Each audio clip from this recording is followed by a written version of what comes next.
Alright, hello everyone once again, this is Miles Edgeworth, this is MikeBot37, this isn't Miles Edgeworth, that's a different person entirely. Yeah, this is MikeBot37, and we are back with Miles Edgeworth Ace Attorney Investigations, the second game of course. Last time we did case 1, in which case we found the killer of a recent detective that we just met, though not officially because they died before we could meet him, Buddy Faith. It was Jock Sportsman, a new prosecutor who was not new anymore. But apparently, he set out to steal something for the office, and there were 2 people that infiltrated Miles Edgeworth's office that night. The second one left a card, at least presumably they were the one that left the card, of the Yatagarasu, something that Miles Edgeworth was dealing with 2 days ago. At least the starts of it. And so we now continue on to case 2, which takes place 2 days before case 1 did. And from the sounds of it, it is on an airline, because hence the name Turnabout Airlines. Like before, this is not a blind playthrough. I know the major story hits, I just don't know much the in-between stuff. So let's start with Turnabout Airlines. The very beginning. Ooh. So this should be interesting. Episode 2. Oh wait, I gotta get rid of this. Get out of there. I don't need you. I forgot to get rid of that. That's on me. The return of the great thief Yatagarasu. Thinking back, everything began on that fateful day 2 days ago.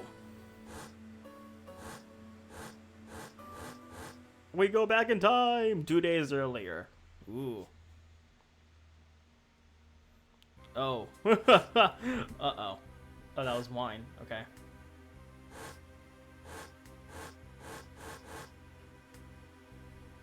Ooh, we're on a plane. I mean, of course we're on a plane. It's Turnabout Airlines.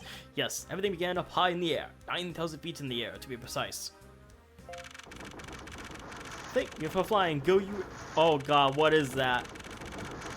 What is that background noise? You're asking all passengers to please return to this. Oh god, it's like a DS static noise. That is terrible. And there it is. There's a death, and now we have an investigation to do once Miles Edgeworth wakes up from this flattened position. I love these spreads so much. March 12th, 6:13 a.m. Flight in the... Wow, early in the morning, huh? Flight G390, first floor lounge. First floor... This is a multi... Right, the plane's multi-storied, isn't it? Ugh.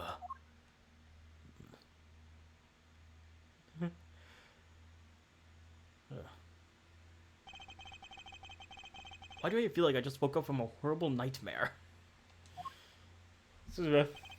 I forgot how ridiculous this plane is from what I've seen. The plane is a multi-story plane. There's an elevator right there with statues on it. It's ridiculous. 6:13, huh? Because I was out cold for about 10 minutes. Huh. Slight turbulence indeed. Ladies and gentlemen, we are currently experiencing some slight turbulence. For your safety, we ask that you return to your seats and fasten your seat belts. I suppose turbulence is to be expected on a flight.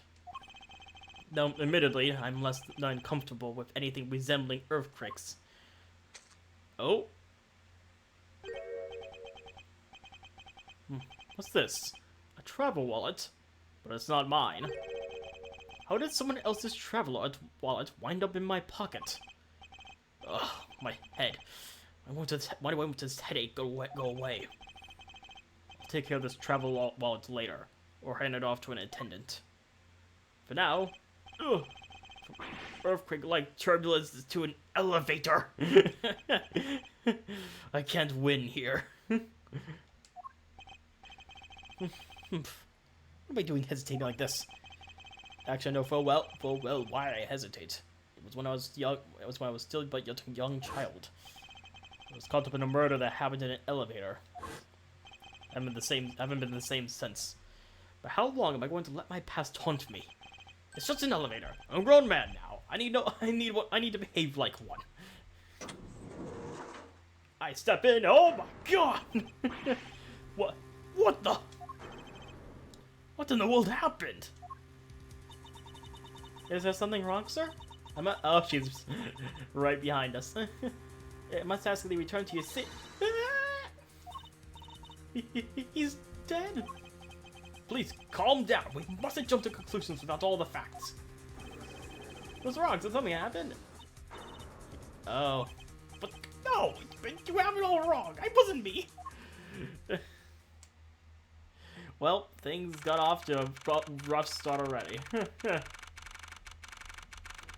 Second floor, first class. Okay, because multiple classes in this plane.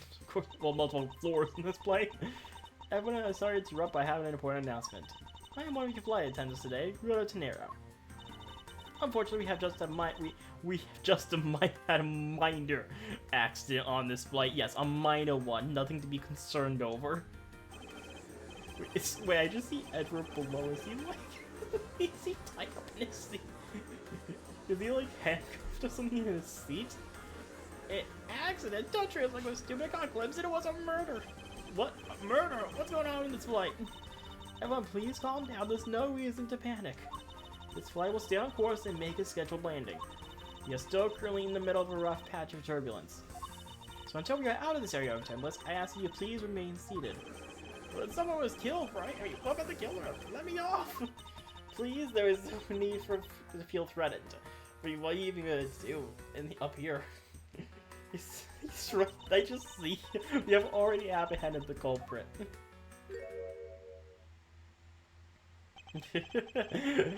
I ask that everyone please remain calm. What the heck is he talking about? Why should we remain calm? My name is Miles Edgeworth. I'm a prosecutor, and I assure you I am not the killer. Being a prosecutor doesn't make you capable of murder, buddy. Now you listen here. I am not the killer. I simply found the body. So you say. However, I am sure that you are the perpetrator of this crime. I swear on my honor as a professional flight attendant. Is that right? I'm just looking around Edgeworth's area. He has the law book, the chess set. It looks like a little fallen over in some places because of the turbulence. And he has a little tea set too. Ah, that's nice. And there's even very strong incriminating evidence to back me up. What kind of incriminating evidence is she talking about? We've already alerted the proper authorities at our destination. Until we land, you will remain in our custody, by the powers vested in our captain. I'm very sorry, but please understand our situation. Your situation? I'm more concerned with mine, in the direction it's going in. They actually found a rope to tie his hands together with. Not about to just take it idly while I get accused of murder. Miss Tenero, is it? Yes? I was wondering if you might give me a chance. A chance? To do what? A chance to plead my case. And a chance to ask what you meant by incriminating evidence just now. To accuse a passenger of such a grave crime without allowing him to give a proper defense. Can the professional flight attendant inside of you really call this action righteous? You have a point? Very well. I'll listen to what you have to say. But be wary of what you reveal. I'm afraid you'll only look even more suspicious if your explanation fails to satisfy. I also do not have the time to deal with you all day, so please make it quick.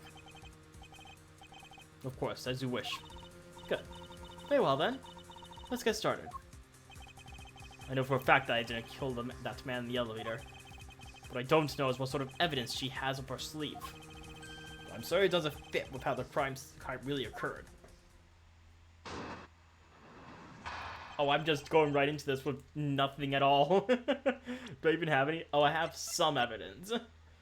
I have... Okay, so let me look at the evidence I have first. So, I have the travel wallet. I can't check the wallet. I have this, which is all that. And then I have the magazine, which just shows... Okay. And then two, we don't know who the victim was, of course. And then we have the flight attendant. So that's all I got. I swear to tell the whole truth as a professional flight attendant. That does not need to be a personal testimony. Unfortunately for you, Mr. Edgeworth, I am certain that you are the killer. The scene I saw in front of the elevator. It was you, standing there with fresh blood dripping off the murder weapon. So if you would please cooperate, we'll turn you over just as soon as we land. I need to press that one. That's it. That's your evidence. I don't think you could ask for a more perfect witness testimony. Would you agree, Mr. Edgeworth? Not really. It's hardly perfect when there's a gaping hole in it. Because he was holding, it's the travel book he was holding, wasn't it?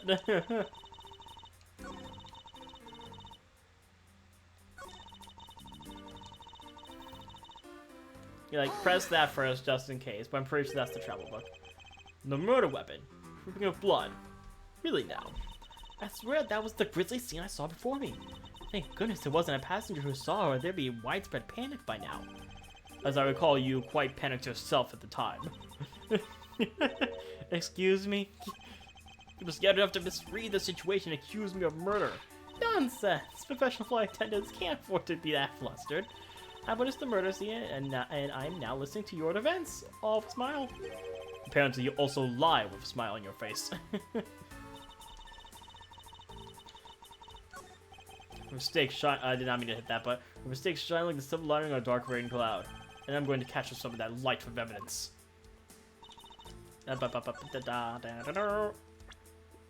Bam. Objection! Miss Tenero. What is it with the yelling all of a sudden? Ugh, force of habit. This isn't the courtroom, Miles Edgeworth. Get a hold of yourself. Well, it doesn't matter. Miss Tenero, you say you saw the murder weapon dripping with blood. Is that correct? Yes, all that blood drip, drip, drip. Just recalling that scene sent a chill down my spine. Sorry, but your so-called professional flight attendant training has failed you. What? I'd like to direct your attention to this. Do you know what this is? It's a travel wallet, right? It looks a little big and bulky. The thing you saw me holding when I discovered the dead body in the elevator was this very travel wallet, Miss Tenero. What? Impossible! Now then, you still think I am the killer, and I killed him with a travel wallet? I saw blood dripping from the wallet. I know I did. As you can see, the wallet is clearly stained. But you'd be so kind as to take a whiff. I think you'd agree it's only grape juice. No, then... That's right. You mistook grape juice for blood. The murder weapon dripping with blood does not, in fact, exist. No! There. That should clear up that pesky accusation. Oh, she gotta hold it in. Wait just a sec. That is... I mean, even a wallet could be deadly if it was wrapped around something heavy. Let me show you what's inside, please. She's trembling. And it tacked on please at the end. Sounds like I've got her. There's no need to look inside. Even you can tell from the appearance that it's light. No, I can't be sure of anything until I see the contents of that wallet for myself. Ugh. She's a persistent one. I suppose we have no choice but to see what's inside. Miss Tenero, if you would be so kind to open the wallet and check its contents for me. After all, my hands are currently tied at the moment. I can't really do anything. Well, it's a bit of an awkward position I'm in on the screen. Alright, I usually don't pry into passengers' belongings, but we have no choice here. Okay, so she's the one checking this for me. It seems that this passport is all that's in here. As you saw, there was nothing but a passport inside. This renders your wallet was the murder weapon argument moot. Wouldn't you agree? You gotta hold it again. Please hear me out, Mr. Edgeworth. What is it now? Well, I was wondering, whose passport is it exactly? Crap, even I didn't think of that. Can I take a look? Why not? I'm rather curious myself. But this is... just as I thought. This travel wallet belonged to Mr. Ackley Hicks, which makes it the victim's property. All data updated in the organizer. Alright. You stole the victim's wallet? Didn't you? How dare he looks so offended by that accusation. You said it yourself. You claimed to be holding this wallet in your hands when I found you. He was! Perhaps I did misconstrue the wallet for the murder weapon, but it seems that I wasn't wrong about who the culprit is. Here we go again. We're not done yet. Logic. As you claim, the murder weapon is not the travel wallet. However, it is something you stole from Mr. Hicks after you were done with the vile deed. I find it hard to believe myself. Your motive was very simple. You had to steal Mr. Hicks' money, weren't you? Of all things. So even though I didn't have the murder weapon on me, you still suspect me. Let's see. You stood up at the crime scene with the victim's wallet in your hands. How can I turn a blind eye and not suspect you of foul play? Okay, well, let's see what we can do about this then. You claim the murder weapon is not the travel wallet. However, it is something you stole from Mr. Hicks after you were done with the vile deed. Do we have... Would that work? I don't know. Hang on. And again. I find it hard to believe myself, but your motive was very simple. You had to steal Mr. Hicks' money, weren't you? So, would I just present the crime scene notes then? Objection! Nope, that's not right. Well, say something! Oh, I'm sorry. Yes, I gave it a good look, but no matter what angle I look at it from, I don't see how it would prove you didn't do it. Ugh. Must have presented the wrong item.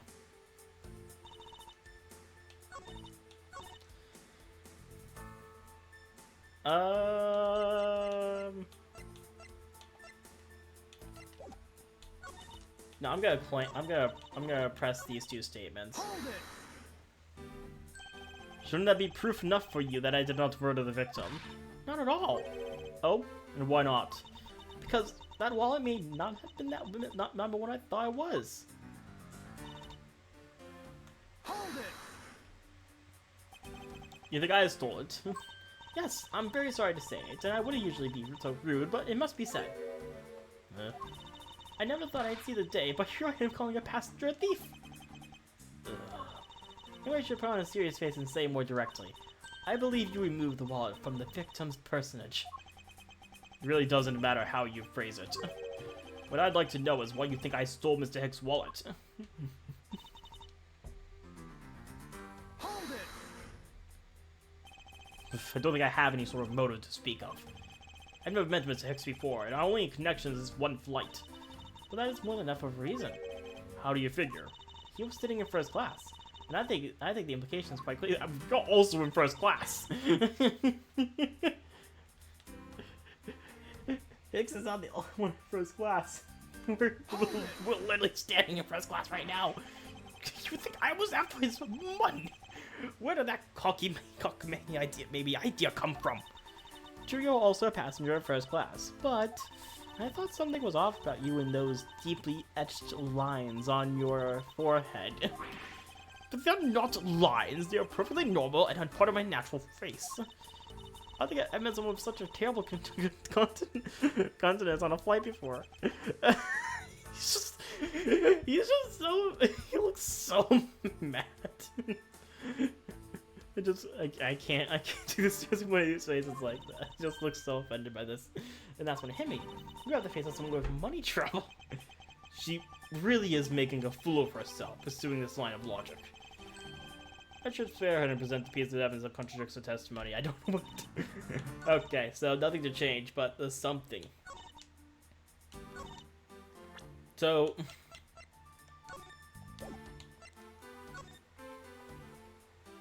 Oh right, the money's still inside the elevator. There we go.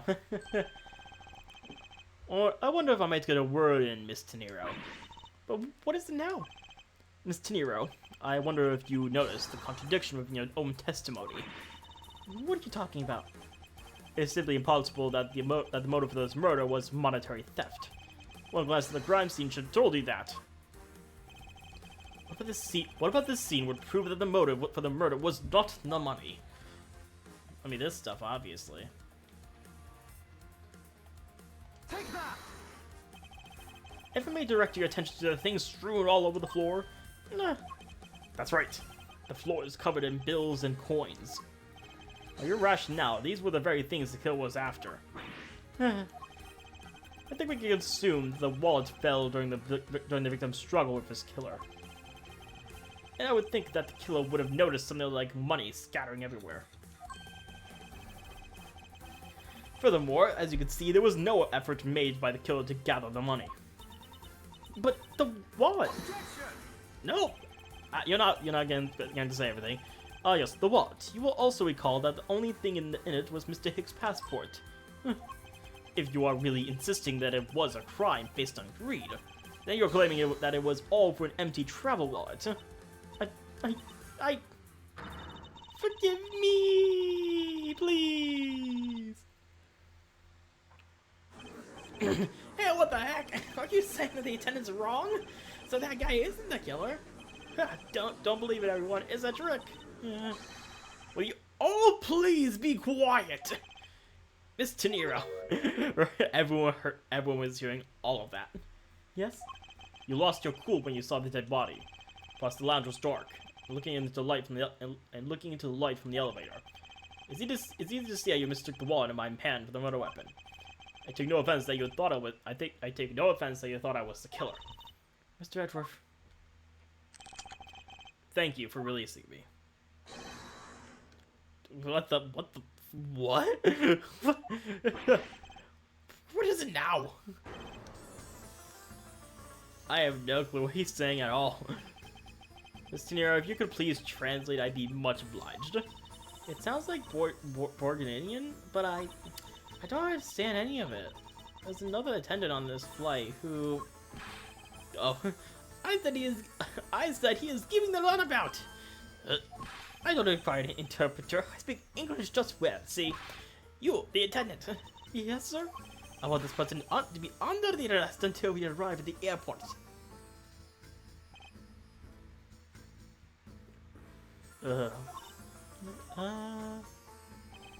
I'm sorry, sir, but what exactly are you hoping for? What is it you want? I am finished talking to the likes. Please, I would like to hear what you would like me to be held on arrest until we land. How dare you try to waste my time? You were the one who stuck your nose into my affairs. I wouldn't spend I don't want to spend even least one more second with my precious eye. Your vase is in your own seat, apparently. I don't have other things. I know what you are. I see through you. It's all, but yes, I am pretty sure that's how you call it. Say it in English. Well, I should hope I'm not monetarily bankrupt, but I don't think that's what you meant. No, I'm sorry, but I don't think I don't think I caught your name. I am Mr. Block 2. I am a very wealthy man in Virginia. But I am not an ordinary rich man. I am an art dealer, a rich seller for beauty. Mr. LeBlanc, what did you mean just now? Pardon? Oh, when you said that Mr. Edgeworth was giving me the runabout. I have to explain. Unbelievable. I will say it once and only once. I do not have a second to waste. Time is money, as they say. Yes, and yet you continue to blather on. I saw it, yes I did. I saw the victim go onto the elevator, going down to the lounge. It was exactly at 6 o'clock. And what's the significance of that time? At 6, he says. Wait, you saw him at 6? No. What's the matter, Mr. Edgeworth?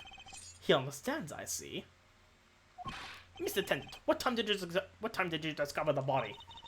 Well, it was a little after the patch of turbulence, so I'd say around 6 feet. Ah! Hicks was his name, was it? Then I said that Hicks man was killed in the 15-minute time span. And the only person allowed at that time was this prosecutor, yes? Yeah, how was it my seat the whole time? Me too. I was watching the movie and enjoying a fine glass of grape juice. So many bottles in that seat, and a lot of food in that one. I was still eating, still haven't finished, see? Other passengers have an alibi, so you have no problem with them, I suppose. No complaint, I see. Not a single word against this, right? I have no way to discount it when you have put forth at this point, but it wasn't me. Oh, so you say. But you have what you say, the evidence. Mr. Edgeworth, are you really the culprit after all? Mr. LeBlanc, I suppose you are quite certain of what you saw. Enough to give testimony? Of course! I was looking at that man the whole time. He was playing with the annoying little small machine the whole time. Machine? That's what you call it in English, yes? Oh, it was making me crazy with the click, click, click. The description sounds like some sort of small computer. I believe Mr. LeBlanc is talking about is a cell phone. I have to say that I did see him playing with it quite a bit myself. A simple cell phone. A laptop or organizer I can see, but that's kind of low budget. I hate that noisy little machine in his hands. What a fragment of beauty. All it produces is ugly sounds. Anyway, I know what I saw. Mr. Nero, yes? I was wondering if I might be granted permission to examine the crime scene. What? You want to examine the crime scene? If you will grant me a little measure of time, I'm sure I can produce the real culprit. I don't like the sound of that. Fox in the dog pen.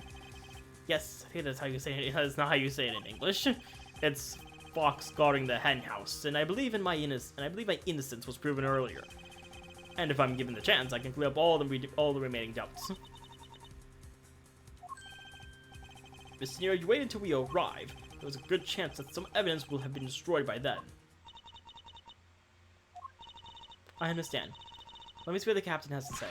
Ha! This should not be approved. Please, Mr. LeBlanc, in an emergency, all decisions are to be made by the captain alone. Now please wait here while I go ask the captain what to do. I'll be right back. We're not planning to erase evidence. You are not planning to erase evidence when you are doing your investigation, yes? Of course not. Huh. You will see. He doubts us. Mr. Edgeworth, you have the captain's permission to investigate the crime scene. What? Unbelievable! I am in your debt, Mr. Nero. However, there is one condition. I am to supervise you. Can you agree to that? Of course, I see no problem with that stipulation.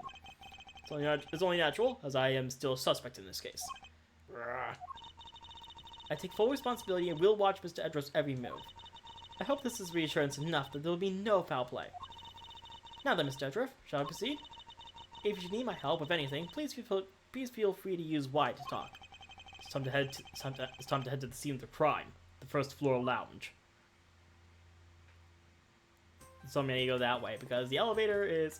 Oh, I didn't notice this person here. Let's talk to them. Right? I didn't notice you were here. Excuse me, but may I have a word with you? You there! If you need something, please ask Miss Rhoda over there. What the? Hey, wake up, you! I'm terribly sorry she's being so rude, Mr. Edgeworth. No need for you to apologize. I just find it hard to believe that she's asleep on the job. If I were her boss, I'd see to it that our salary was cut so low that it was in the red, like a certain detective. Are you in need of assistance? Let's see what she has to say. Captain's permission. Mr. Nero, I'd like to ask you about investigating the lounge. As long as you have the captain's permission, I can't stop you from looking around. If you could pass the message along, then I'm telling him I'm grateful for his spirit of cooperation. I will. However, please realize that you are still under suspicion. To be honest, I still have my doubts about you. Of course, and I take no offense. Do you really understand what I'm saying? Yes, rarely. Do you pinky swear you do? On your honor as a professional prosecutor? I pinky swear I do on my honor as a professional prosecutor. Well, yes, that settles that. I feel my honor as a man slowly. Slowly diminishing. Anyways, just like before, we have to present the badge. Even if he shows it to me, I still cannot allow you to free reign. I'm sorry, but I must admit that I still have my doubts about. Aw, nothing. Guilty until proven innocent, I see. Okay, then let's head down. 7:26 a.m. Oh wow, a whole hour has passed by already. Bum. I want to thank you for your help back there, Mr. Nero. It was nothing. You should thank the captain for granting you permission. And just so everything's perfectly clear, I still don't trust you. Your standing with me hasn't changed one iota. I see. I'll bear that in mind. I received an order from the captain earlier. He wanted you to know that we reserve the right to stop your investigation if we feel you are not making progress. And when we do, he asks that you please return to your seat at that time. So my time runs out at his and his crew's discretion, does it? I have to find a new way to discredit Mr. LeBlanc's testimony before time's up. I understand. But is there any place you can think of where the killer might hide on board? I don't think so. After every first-class passenger was accounted for at his or her seat, we made a thorough search of the plane. As for business in economy class, no one can move between those two classes in first class without a staff keycard. And we found no record of a keycard being used at all, which means that I have a first-class killer on my hands. At least I know that much for sure. So that clears everyone behind first class. And one other thing. No one else has been allowed near this crime scene since the murder was discovered either. So all the evidence should still be around. Now then, let's get started. But where should we start from? Let's start with Mr. LeBlanc's statements. The crime occurred between 6 a.m. and 6:15 a.m. During that interval, the only person in the lounge was myself, which would make me the prime suspect. However, since I did not kill Mr. Hicks, the means of the killer was around somewhere. Right down to the puzzle pieces. If you are to believe what you say is true, then yes. First order of business will be to gather information to win your trust. Let's start with investigating the body itself, because that could be a clear one. Or does that, or not? Okay. What floors does this elevator service? Only the first and second, although it can also go down to the cargo hold. Wow, really? However, that requires a flight crew key card. So the only floors accessible to passengers are the first and second, huh? That's another logic bit. Oh, what did I expect? Okay, yes, same lines before. Let's start with the obvious stuff. What? What is this sinister-looking figure on the floor here? Oh, that's a piggy bank of our company mascot, Captain Ugo. It's just one of many pieces of merchandise we sell at our in-flight shop. This bank is limited edition, and it's so popular that we're down to our last one. You have an in-flight shop. Yes, it's just beyond the lounge to the right. The shutter to the store is closed at the moment, but it was open the whole flight up until Mr. Hicks' body was discovered. There's blood on here. Could this have been the murder weapon? I guess we'll examine the body too. I doubt anyone is expecting to find a dead body in an elevator on this flight. So Mr. Hicks, he's really dead? Yes. She's trembling, but I can't fault her for that when there's a corpse right there.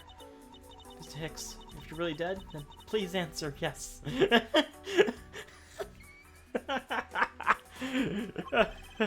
As teaches over the trembling now, although a new symptom seems to have appeared. Anyway, I should focus on the victim's body. Let's see. There's blood on the back of Mr. Hicks' head. Could this be the cause of death? He appears to have been struck very hard. I missed it. Who was actually speaking there? Even his glasses. Oh wow. Yeah. Even his glasses are broken. We got some logic. Money is strewn all over the floor of the elevator. I guess it was all in Mr. Hicks' wallet at some point. Oh, yeah, that's the same thing. Is that everything? Not everything. Something sticking out of his pocket. We won't mind if I take a look at what's inside. It's a picture. It looks like it was taken inside a building somewhere. Photo of Mr. Hicks. Oh, right, there's also something else there. I wonder what was hanging off the... Oh.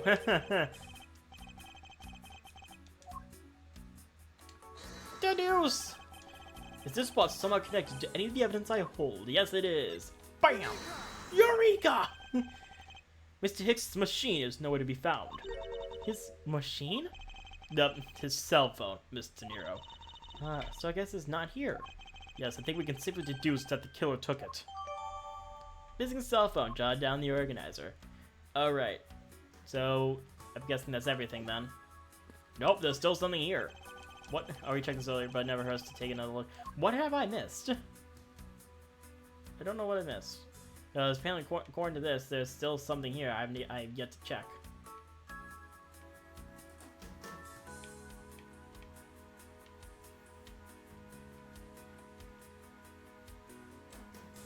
Oh. There's no grape juice residue on the soles of his shoes, making it highly unlikely that Mr. Hicks entered this elevator after the turbulence. That's it. Okay. Wait, there's something here I want to try. There we go. This toppled over chair. It's another victim of the turbulence. No! Look at all the grape juice standing in the back. I mean, I'll look it, but this chair was extremely valuable. It was. Yes, it was used when the Rocker Pals came to this plane. The Rocker Pals leader sat in this very chair. I'm sorry, but what are these Rocker Pals? I can't believe you never heard of them. They're all the rage. The Rocker Pals are an extremely popular international band. Well, bands aren't really Edgeworth's thing.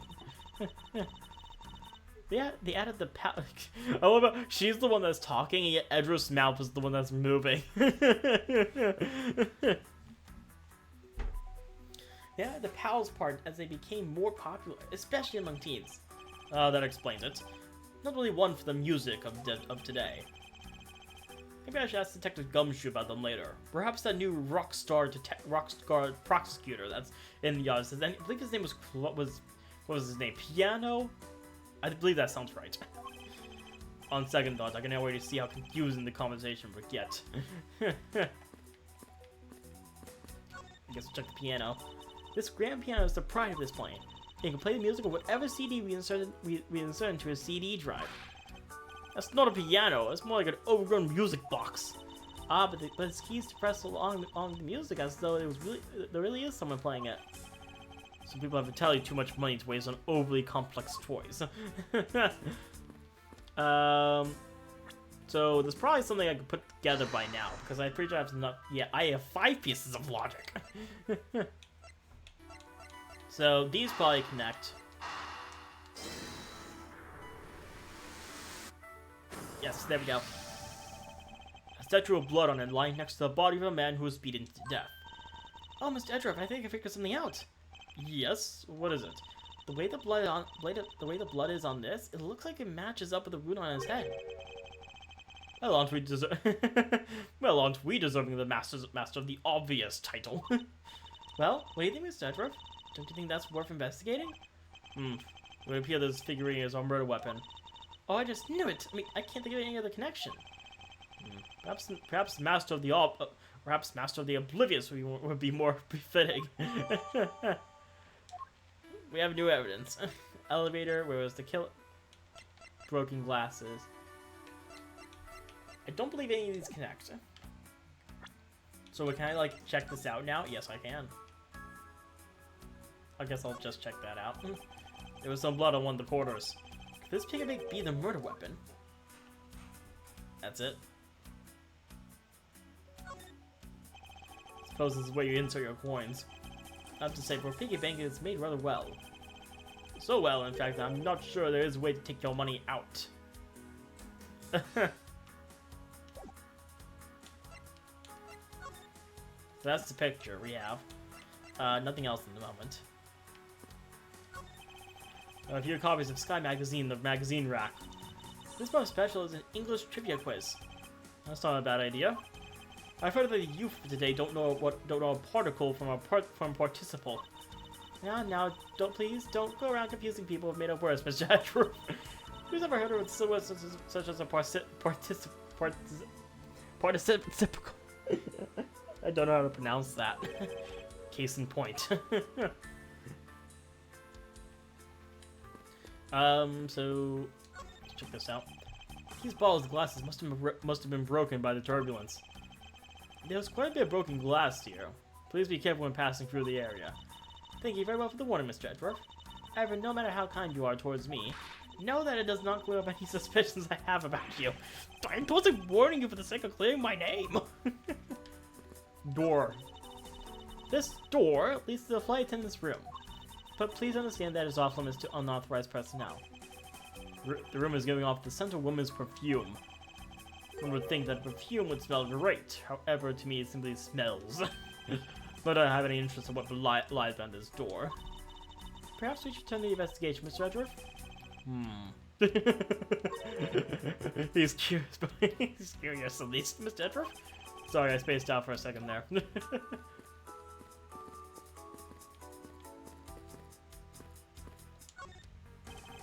Ah, here we go. There's some spilled grape juice in front of the elevator. I assume it was spilled during the turbulence. We must clean it up, or someone might get hurt. Aha! What is Mr. Edgeworth? I found some very important evidence. What is the important piece of evidence in this scene? Boom! Take that! What is it? The little smudge. I think we both agree that they are a set of footprints. So you think, yes, these belong to our killer. Oh, then maybe we should check the shoe sizes of everyone in the first class. I don't think that'll be of any help to us. Unfortunately, the prints are too smudged, which will make it hard to get a definitive match. Oh, I see. I'll start checking. Spilled grape juice in a pool at my feet. Unfortunately, the delightful scent of grapes is obscured by the unpleasant smell of the crime scene. The scent in the air. It's the same smell as the smell of my towels after they come out of my home dryer. I wouldn't know. I would have never expected something like that by looking at you. I suppose everyone has something unpleasant about them. Gate. I'm gonna stare at this gate for a moment. Don't mind me. The in-flight shop is just beyond these shutters. But we don't have permission to open them, so I'm afraid I must leave them closed. There must still be clues to be found in this lounge. I must be ever vigilant. Ah, they removed the little doot sound. I'm sorry, Mr. Nero, but I must try to get through this gate. The investigation depends on it to look at these footprints. Anyways, table. Blessed as the candles thrown into disarray by the turbulence. It's been a while since I've seen this big of a mess. It's terribly embarrassing, but I thought it was an earthquake for a second. And I finally started searching for gas valves to shut off. I guess the shaking of the plane was bad enough to be mistaken for a real earthquake.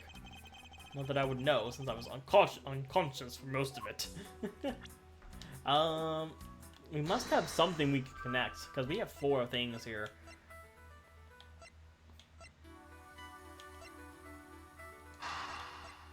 I guess this would work? No! Ah! That wasn't right.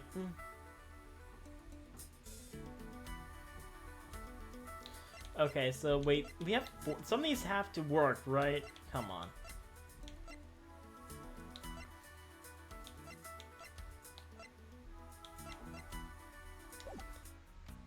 Is there anything else I haven't checked yet? What or who is this? This is a bronze statue of the founder of Go Airlines, Mr. Ugo Hughes. The one on the left is when he was at his 40s, and the other is in his 80s. There's no difference. There's a man age at all over those 4 decades. Maybe I need to squint more.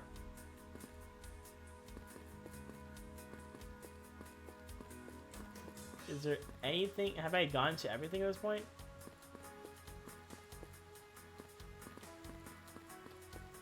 Oh, not everything. These counter windows offer a glimpse of the sky, but these clouds, they tell me nothing. Mr. Edgeworth, you look like you're talking to the clouds. Is that so? Then tell me, what did you suppose I said to them? I don't know, but it looked like a rather one-sided conversation. Clouds, they tell me nothing. So I absolutely checked everything in the lounge, so the only thing I have left is connecting logic, but I don't know. I don't see any of these connect, to be honest, though. Hang on. Well, none of this is in the elevator, right? So this can work. No! Come on! Ah! Give me a moment.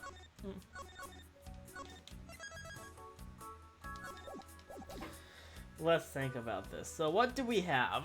What do we have? So in terms of logic, we have where was the killer? Elevator, broken glasses, spilled grape juice.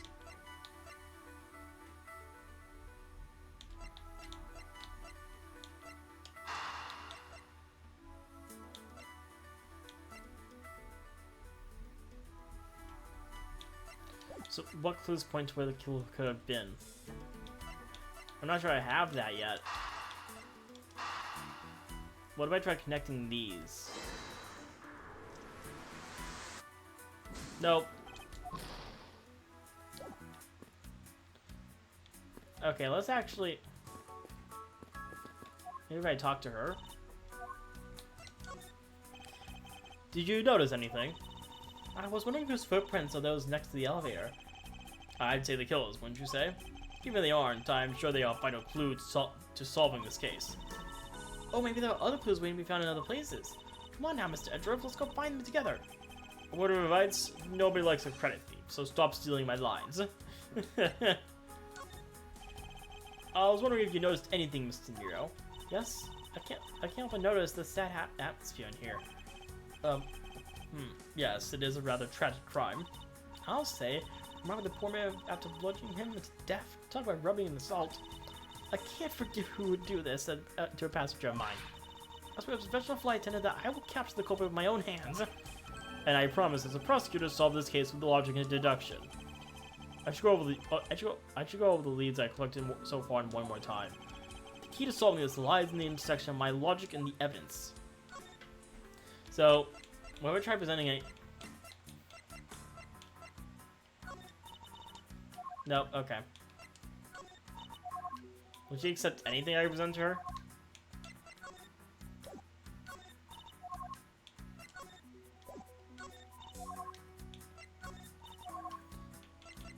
No, okay. So, at this point, I've investigated everything, so it's all down to, like, the logic pieces now, but I don't believe I can really figure out what, next, because, what, like, would this connect? Really? Okay. I guess that works then. Alright. True, there wasn't anyone else in the lounge other than myself right before the turbulence.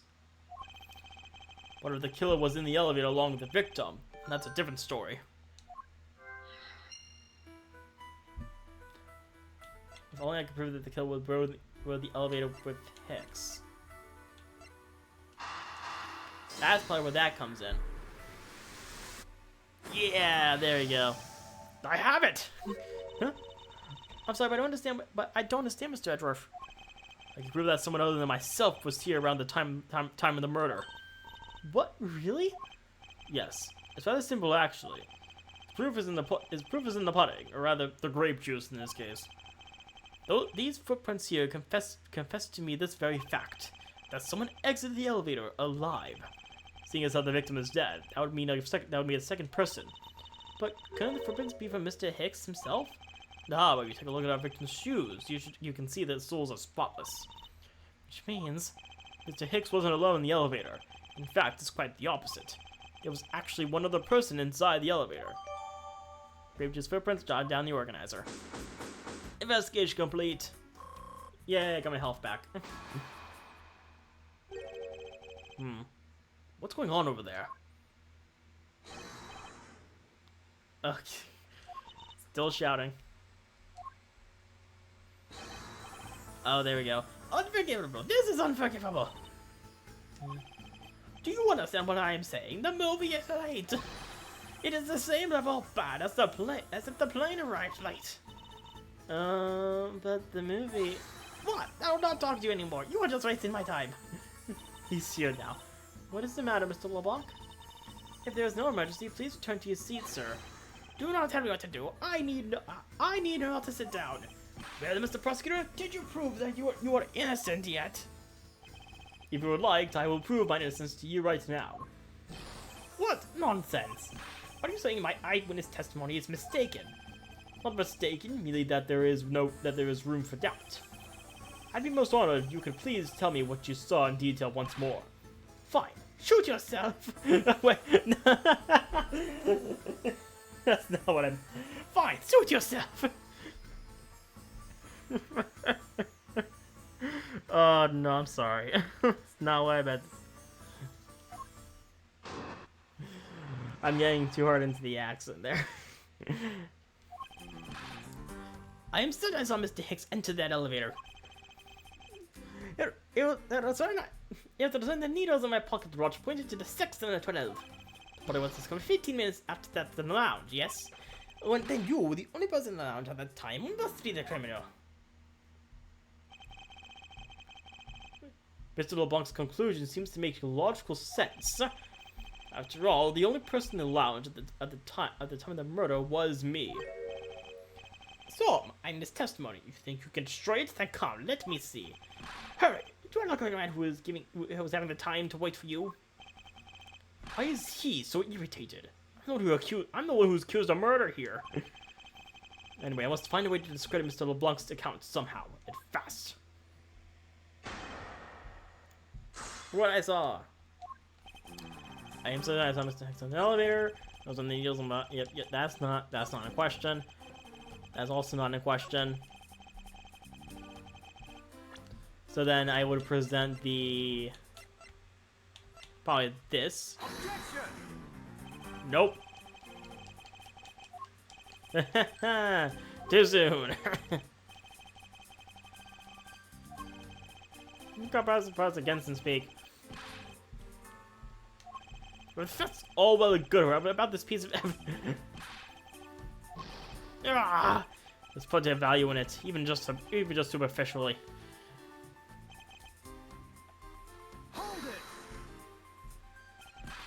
That is the most mistaken way of thinking I've ever heard. No, your silly opinion is what is mistaken. Please calm down, the both of you. In a sense, you are both mistaken. Well, if that isn't the pot calling the kettle black, then I don't know what is. He certainly has a lot of confidence in his testimony. If push comes to shove, I may need to press him for more information. I guess we'll do that then. Mr. LeBlanc, were you able to get a good look at the inside of the elevator at that time? Of course, I saw what was inside. And you are sure that the victim was in the elevator alone? Yes, the business side inside was that Mr. Hicks man. This last outburst is a bit too important to let go. So that's probably when. Is that when this will come in? Yeah, there we go. Mr. LeBlanc. What is it? There was a very glaring contradiction in your testimony. What do you mean? Please take a look at the area in front of the elevator. There, the spilled grape juice. Yes, and? So you admit that you also spilled it with the blood that was spilled itself during the turbulence. Well, the interesting thing here is the set of grape juice footprints. Well, footprints? Yes, the ones that lead from within the elevator out into the lounge itself. It's evidence that proves someone other than Mr. Hicks exited the elevator alive. Ugh! Must have been another person in the elevator with Mr. Hicks. Now then, I'm done playing games. Why don't you tell us the truth? I don't speak that language. Can you please translate for us? No way. That's totally impossible. I guess is what he said. No way. That is totally impossible. I know there was no other person in there. I saw it with my own eyes. If you want to know what I think, Mr. Edgeworth, I don't think Mr. LeBlanc is lying to us. I suppose she's right. He doesn't seem to be lying. But then what does it mean? What about this contradiction? Mr. LeBlanc, please, just once more, will you recall the details of what you witnessed for me? Alright, here we go again. Part 2! I was very upset when Mr. Hicks passed by my seat. I was checking the time over and over again. I had to follow that man with my eyes when he passed me. I saw clearly into the elevator where he was entering, but that's where there was no one else inside. No one! Mr. LeBlanc, if you would please calm down. What? Dare you two to have an issue with my eyewitness testimony? No, not at all. Please, if you guys say anything. Yet again, he doesn't appear to be lying. But I can't let this testimony stand as the truth. He doesn't appear to be lying, yet he is sweating bullets.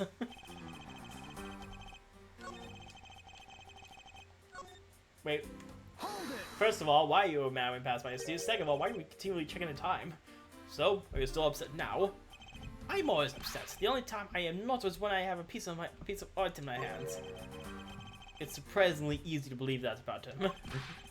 But I was even more upset when Mr. Hicks walked by me.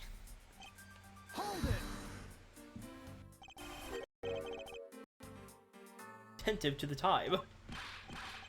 Because something unforgivable was happening. Come to think of it, you were yelling about something unforgivable earlier. I was giving a complaint to the attendant about the movie starting time. Return back to me my time and money, you understand the point. Movie. Is he talking about the in-flight one that's mentioned in the magazine?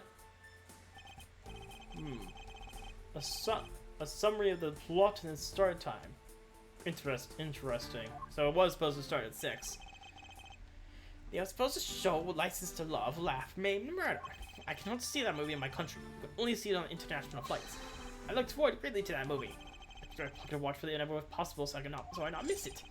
I missed my pocket watch to the destination time when I came on board.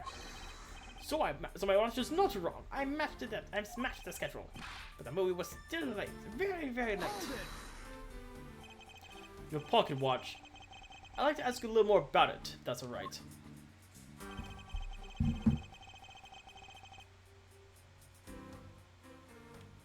So I guess I press again. So this movie you mentioned, the one listed in the Sky magazine. Yes. I was so looking forward to watching License. Okay, yep. Mr. Nero, was this movie shown on this flight? Yes, it was shown at the scheduled time. Isn't it possible you simply slept through it by accident? Nonsense! You doubt me? No, just stop pointing at me like that. Odd. How did he miss? Odd. How did he miss a movie that he was clearly hoping to see? A great number of times. That much I know for sure. I already said it when I board the plane. Oh, I was gonna check it again. I didn't mean to represent it, but I guess I was right. Okay. Mr. LeBlanc, you said this just now in your testimony. I have set my pocket watch to the destination time when I came on board. Now, if your watch has been sent to our destination's time zone, it would mean that your watch is displaying the time of our destination. Yes, and the correct time is worth 6 cents. I would like you to take a look at this. All times shown correspond to our departure time zone. If you believe this Sky magazine, clocks on this flight should run in accordance with the time of our departure time zone. Of course, the movie schedule is also created with that in mind. Mr. Nero, for confirmation's sake, what time zone is this flight aligned to right now? Well, we made a short stop at a transfer point. That's right. It was in that small Asian country, the Republic of Jiangfa. But we didn't readjust our onboard clocks at that time. So right now, we are still running on Borginian time. What? The time difference between Borginia and your destination is 9 hours. We won't say what destination is because we cannot confirm that it's the United States or Japan. Apparently, because why not? In that case, it's only the 9 hours thing again. In that case, it's only natural that your watch would be out of sync with the schedule. What? Further, if you're an analog watch set to our destination's time, it would appear to be running 3 hours fast when compared to the flight's onboard clocks. It also changes everything by your testimony, and you can bet 1,000,000 cents on that. In light of this information, it means that you saw Mr. Hicks 3 hours prior at 3 a.m.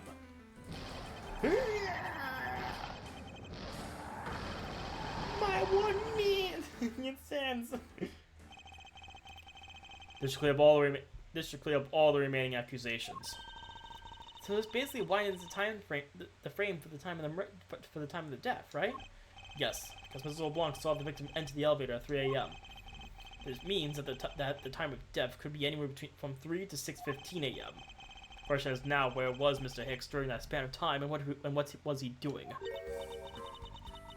I got something to say. And you are?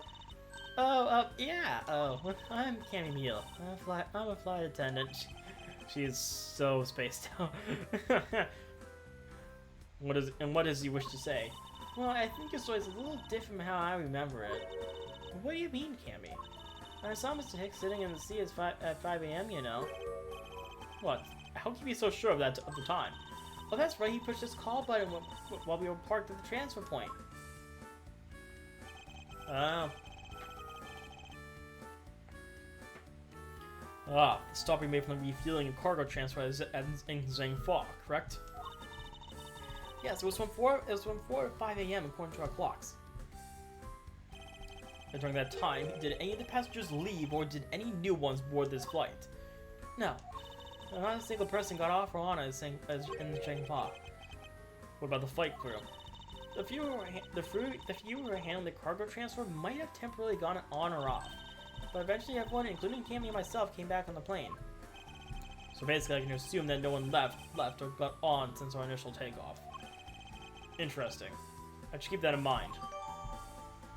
Refueling is Zhengfa. Brief stop made from 4 a.m. to 5 a.m. to transfer cargo and refuel our transfer point. Yeah, I answered his call. I can tell you Mr. Acme Hicks was there in the seat when we took off again at 5 a.m. Miss B's testimony. So, 5 a.m. to 6:15 a.m. Alright, then that puts the time further between 5 and 6:15 a.m. Now, what time did you come down and land, Mr. Edgeworth? I remember coming down here almost as soon as we left the Republic of Zhengfa. No! You were the whole you were here the whole time for 5, yes? It was only could be the killer. Mr. Edgeworth, were you really here in the lounge this entire time, 5 a.m. onwards? Unfortunately, yes. But then, how do we explain the footprints? Is that not obvious? The man waited for Mr. X in his lounge, ready to kill him. He puts the corpse in the elevator. That is when the turbulence happened. My eyewitness testimony may have been mistaken, but what time I saw Mr. X enter the elevator on the 2nd floor does not matter, because the entire incident concluded here in this lounge. Everything happened in this lounge. Is that what you really believe, Mr. LeBlanc? What? Do you have another idea? I simply feel that there is something out of place in the scenario you presented. Is there something that can tie this crime to a location other than this lounge? Well, I mean, the footprints, right? Because they lead away from the stairs. These footprints, which direction do you think these are headed? That would be the in-flight shop. Correct. They're headed in the direction of the shop. But they look disconnected. They end all of a sudden. You're right to a point that they do not form one continuous trail to the shop. However, there is another piece of evidence that connects the shop to our crime scene. The purpose balls points to the in-flight shop, the bear. The motor weapon. This little piggy bank is sold in the in-flight shop. It is sold there and only there. It is not displayed here in this lounge. Now then, did it find its way here? How then did it find its way here? Don't you find that a tiny bit suspicious? Such a trivia point. It only means you're prepared to taking from the shop first before coming here. It doesn't prove you are innocent at all. Is there no way to win this? Is there no way to win with this man? Oh, we called to hold it. If I may. What is it? You see, well, it's just as Mr. Edgeworth says. Oh? And why do you know this so well? Well, it's just that piggy bank was there in the shop. I saw it with my own eyes. And when was this? It was maybe around 5:40 a.m. Isn't that just before we hit that patch of turbulence? That's right. You were in the shop just before the turbulence? Yes, I was. Come to think of it, Miss Tenero, when I found the body, I believe you came out of that door. Yes, I did. What is beyond that door? That's the flight attendant's room. You were on the first floor. Yes. I had to do something at the shop and in the flight attendant's room. So I went to the shop first and then to the flight attendant's room. Are you saying you passed by me at some point? Yes, you seemed really into the issue of Sky Magazine you were reading at the time. I don't suppose you noticed me walking by. I vaguely recall someone walking by, but I didn't take notice of who it was. Anyway, the piggy bank was definitely there at the shop when I went there. Why did you go to the shop in the first place? I went there for a work-related matter. Work, you say? Yes, the upkeep of the shop is also one of my responsibilities. Why did you not say anything about that until now? That is what I want to know. In any case, I believe it's clear that the shop needs to be investigated as well. Shall we head over there then? We'll all to hold it. What is it now? Every time we get somewhere, one of you comes in with something else. Can we please get somewhere in this case? Are you forgetting something, Miss Rhoda? Don't you need the captain's permission to check the shop? No, I haven't. No, I haven't forgotten. But I have already asked him for permission to search the entire plane. So I think we're all right. Huh? That's weird. What is? Well, I just talked to the captain's seat, and he said that he didn't give you permission to do anything like that at all. What is the meaning of this, Miss Teniro? He means she's lying. Go on, admit that you are. You said you had permission to search all over, but you don't, and yet here you are. You, flight attendant, what are you trying to do? Pull the sheep over us? The captain's calling for you, Mr. Oda. Oh, but don't worry. I already got permission to search the shop from the captain. See, unlike you, I do things the right way. Mr. Nero, why would you do such a thing? Please excuse me. So she lied about getting permission, huh? It looks like I get to be in charge now. Please go back to your seat, Mr. LeBlanc. Now then, Mr. Edgeworth, if you'll follow me, I'll be your guide from now on. There's something about Miss Teniro that has piqued my curiosity. Right now, investigating the in-flight shop is my top priority. I guess we move on then. Oh yeah, the gate's open. I can finally move on. Yay. Here we are, 8:32 a.m. We're probably gonna be landing soon. So this is the in-flight shop. It's quite a mess in here. You think? Guess I'll have to clean things up then. Hold on! Can't clean up the potential crime scene. Oh, thank goodness. I hate cleaning so much. Just looking directly at the camera. I mustn't rush things here. Must remain cool, calm, and collected. Because this piggy bank was left at the crime scene. More logic. There's a very good chance that the killer had paid in this place a visit. Alright. So let's start the 50% sale on really terrible looking suitcases. The world. Who in the world approved that design? What are these? Oh, those are our company's completely original line of suitcases. They're practically flying out the door. That's how popular they are, really.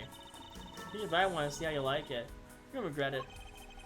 Perhaps that's how things work on this flight. In the real world, you try, then buy.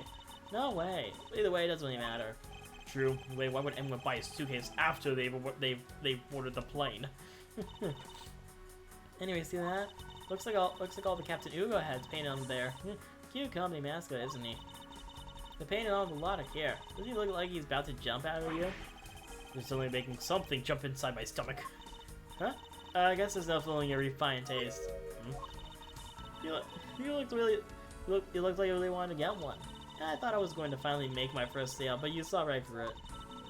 Well, that's done though. Never make me try to give you a sales pitch ever again, okay? I never showed any interest in it to begin with. It really is pretty horrible, isn't it? You want to know something? This suitcase was designed by Miss Rhoda. Miss Teniro designed these. Yeah, it was a company-wide contest. Wow, they chose that over everything else? Oh, well, it does have a very sharp design sense. Sharp. Like stinky sharp cheddar, maybe. I really have no idea why the bigwigs decided to go with it. It's so... bleh. Miss Teniro designed this, did she? Still not what I would have expected. Whoa, okay, what the heck? You okay? No, I'm fine. Please watch yourself, Miss Meal. Let the suitcase freely roll around has got to be a safety violation. Yeah, I'll put it back. What the heck? Okay. Let's go for this next.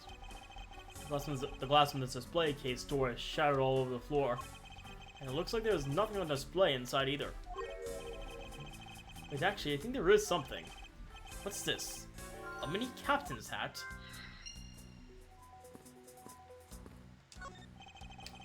There's a wide selection of souvenirs for sale in these display cases. You know what I suggest? So I have no intention of buying souvenirs on this trip. Okay, then how about you buy something for me then, as a present? I can't think of a single reason why I'd want to buy you anything. But I had my eye on the pendant for such a long time. Try paying some attention to me when I ask you something, and then we'll talk. This is all over the floor. All kinds of luxury name brand merchandise for sale in this display case. They're all lined up in just such a manner as to scream "Buy me" to any passerbys. Inside this display case is a row of lightsabers and life vests for sale. Missed out a lot of those when there's some kind of accident or something. But some people buy them even when nothing's going on. How about Mr. Edgeworth? Gotta buy one? I sense that this shop is one shop away from being sued. Check the flowers. Beautiful flowers in a beautiful arrangement. I feel cleansed just by looking at them. Well, you're kind of stepping on a few of them, you know, Mr. Edgeworth. Oh, excuse me. Oh. Oh. So, what? So these are bolted to the ground. Why is this not bolted or anything? Stuffed toys, just like the one Miss Meal is holding, or on display here. Relatively cheap, which explains why they're displayed so haphazardly. How about Mr. Edgeworth? Yeah, you know you want one too. You look great for when you're stressed. Why do I envision stuffed animal abuse when she says that? Let's actually talk to her so she stops staring at the camera. I don't know much about this shop, but you can still ask me about whatever you want. So what do you think about what has happened regarding this case? Oh, I don't know. I guess I think you're the killer, though, Mr. Edgeworth. I can assure you that I'm here in this shop to prove just the opposite. Yeah, but it was me that I gave the permission to look around. You know. So don't forget that, okay? She's very tired. How am I supposed to think you properly if you insist on falling asleep? Well, you know what really show you things? You see that item for sale over there? Sorry, but you're going to have to make Sorry, we're going to have to make do of my words of appreciation. Anyways, as always, new president, so presenting the badge. Oh, I love to have this piece of jewelry. Can I have the Prosecutor? Finally, someone also reacts to the Prosecutor badge. No, you mean not. This is a Prosecutor's badge. Perry, why did you show it to me? I wanted to prove to you that I really am a prosecutor. And that it's not possible for a prosecutor like me to commit such a crime as... Yeah, you are not gonna get anywhere with that, Miles. I see that I'm just wasting my time with Cousin Hare here. And now she's just sleeping now.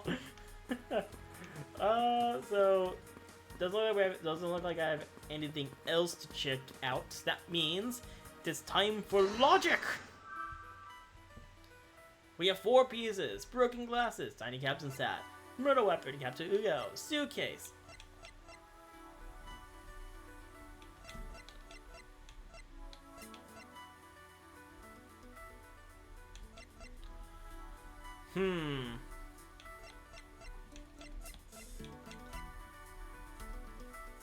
I don't know where you would have seen one of those before.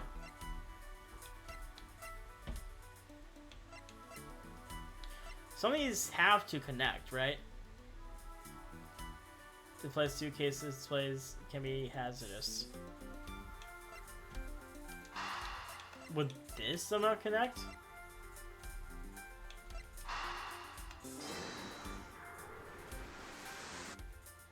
Yeah, no, I guess not. So murder weapon.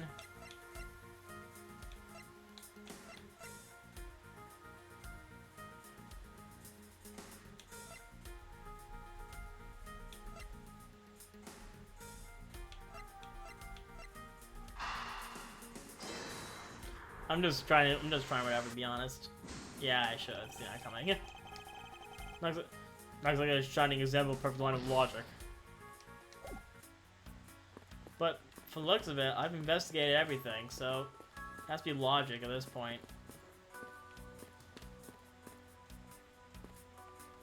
What do I have?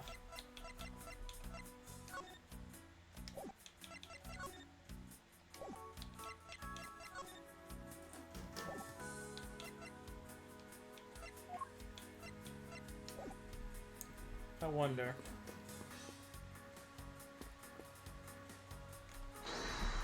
Well, we gotta keep trying, because this definitely could be something here.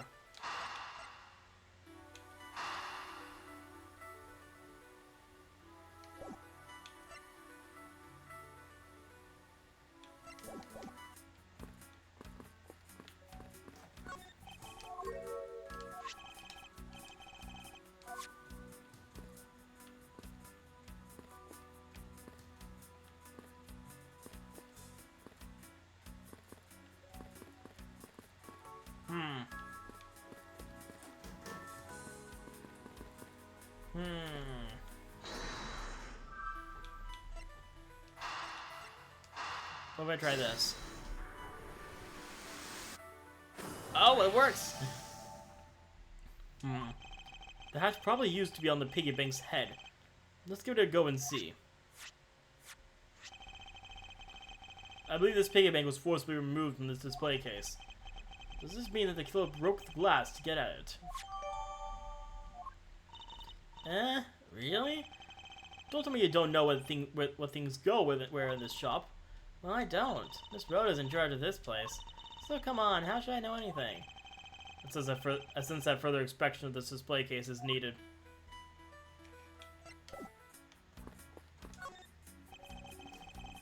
Oh, okay, so now we gotta see what's here. Glass in this door is broken. Perhaps it was the killer who broke it in order to take the piggy bank. But it's a bit odd that the inside of the case is so devoid of glass shards. Of course, the glass broke rather cleanly. Ah! What is it? I touched the glass and it cut my finger. It hurts, Mr. Edgeworth. It hurts. Please tell me you can deal with such a minor cut on your own. So that's it. That's all. So then I guess I gotta do something then with this. Deduce.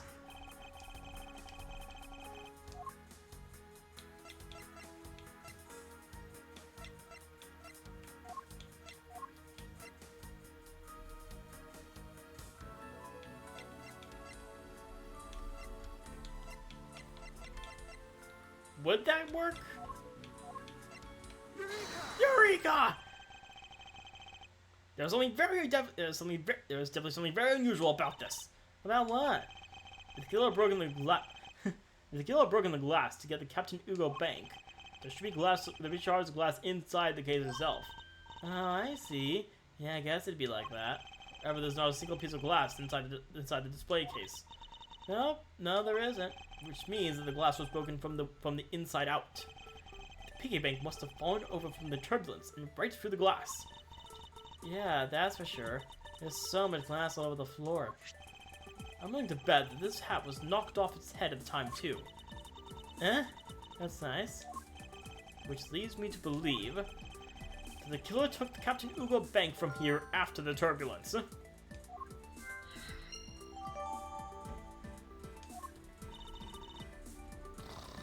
She's asleep. Take your power naps on your own time, Miss Meal, and listen to when I'm talking.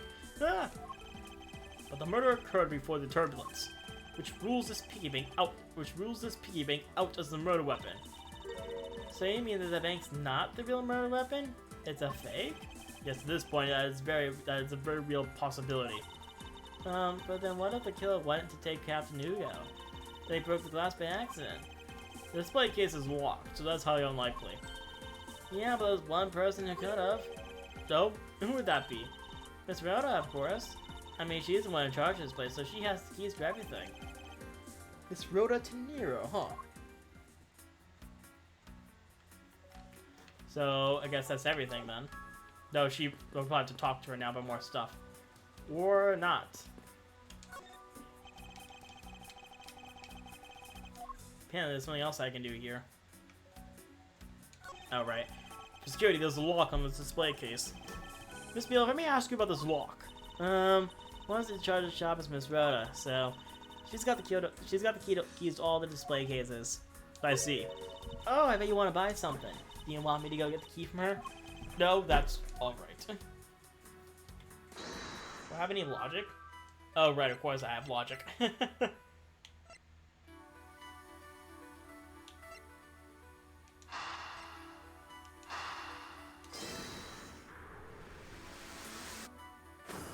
Yeah, I thought that because the suitcase was moving a lot, so something had to happen. Yes, there's definitely something wrong here. He's just sleeping when he was just like, I figured it out, Miss Beale. What? What's with the sudden yelling? Tell me, Miss Beale, don't you think there's something strange about these suitcases? Oh well, sure. That's that they totally ooze strange, like the color and the such. That's not what I'm talking about. Now pay attention. No, you're scaring me, Mr. Edgeworth. Sorry. Yeah, these suitcases are lined up a bit too prim and proper. Yeah, they look a bit uptight, don't they? But I guess they take after their creator. Again, that's not what I meant, Miss Beale. Don't you find it unusual that the cases are the only thing undisturbed by the turbulence? Never mind. I still don't find an answer by inspecting these suitcases myself. Upon closer inspection, they really are quite hideous. I don't know how Miss Murder would have reacted if she'd heard what you just said. What's wrong? She makes a good point. It would be wise of me to watch what I say out loud.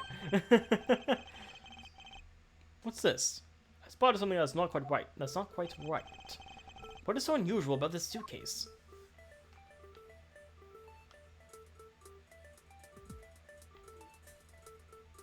So do I just have to like present something, or like do I have to point at just the part? Oh shoot!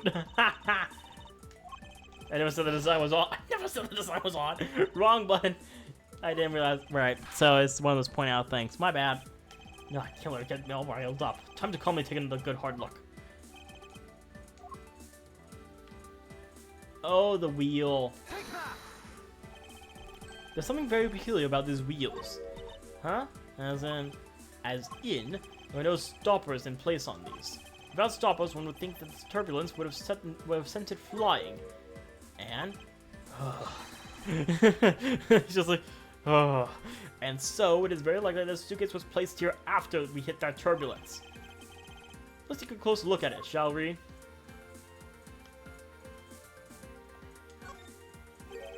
What's this? The wheel's completely covered in something. This color and this scent.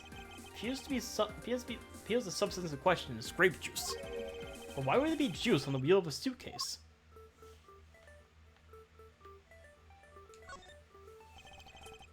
A $1,200 price tag. Not exactly priced by someone with a conscience, I'd say. Who in the right man would buy that? So it's apparently designed by Mr. Tenier himself. The design has a certain ingenious side quo about it. Yes, perhaps that is the best way to put it. No clue what that means. So, is there anything else I haven't checked yet?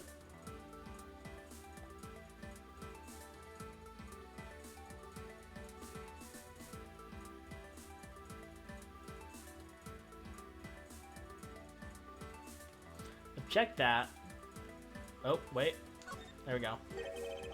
It would appear to be unlocked. Let's take a look at what's inside. Piece of cloth. And it's soaked with blood. Ah! It's blood! It appears that this suitcase is very strongly tied to our murder after all. Investigation complete. Give me my health back. Thank you. So explain this to me. What does this suitcase have to do with the murder? I believe it's pretty safe to say that the killer used the suitcase in some manner. Such as to move something, perhaps. But aren't you just talking about the cloth then? That alone is too small. A larger item would be needed to move what I am thinking of. The thing I believe the killer used the suitcase to transport is...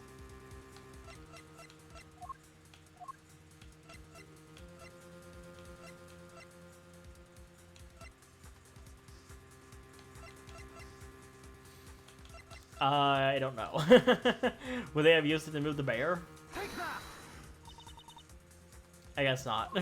Miss Beale, wake up!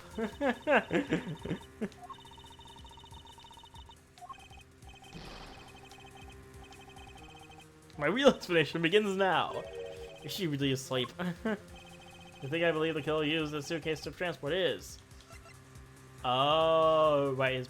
Why was that not my first thought? The body, of course. Take that.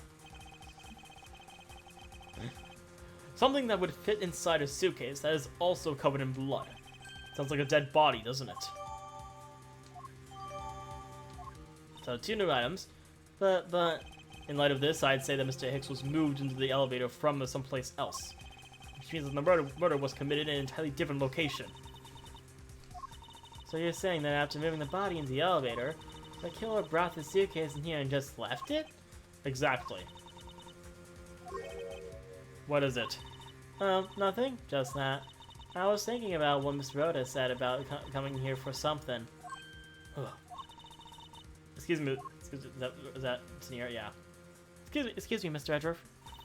I wanted to give you a bit more time, but I'm afraid I wasn't able to convince the captain. I'm very sorry, Mr. Edgeworth, but the captain feels that he has allowed you ample time. He says I'd appreciate it if you could wrap it up here and return to your seat. I understand his sentiments. However, if I'm not allowed to complete my investigation, the crime scene may be contaminated by the time we land.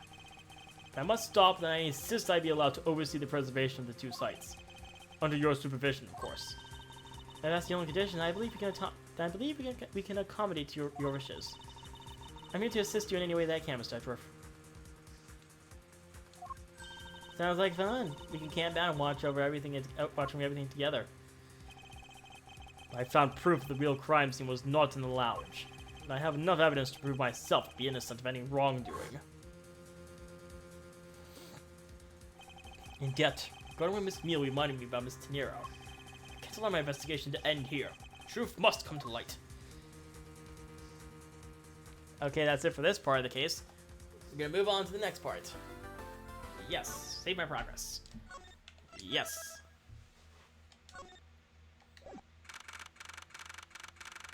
Oh, I already see a cameo character.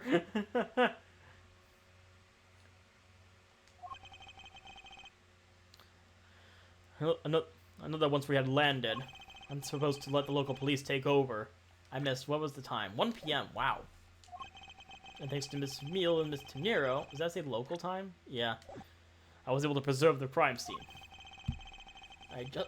But I just can't shake it. I just can't shake it. I wasn't able to talk to Miss Tenero in private. So I'm left wondering just what she was up to. Why did she do what she did? It must be a way for me to continue my investigation.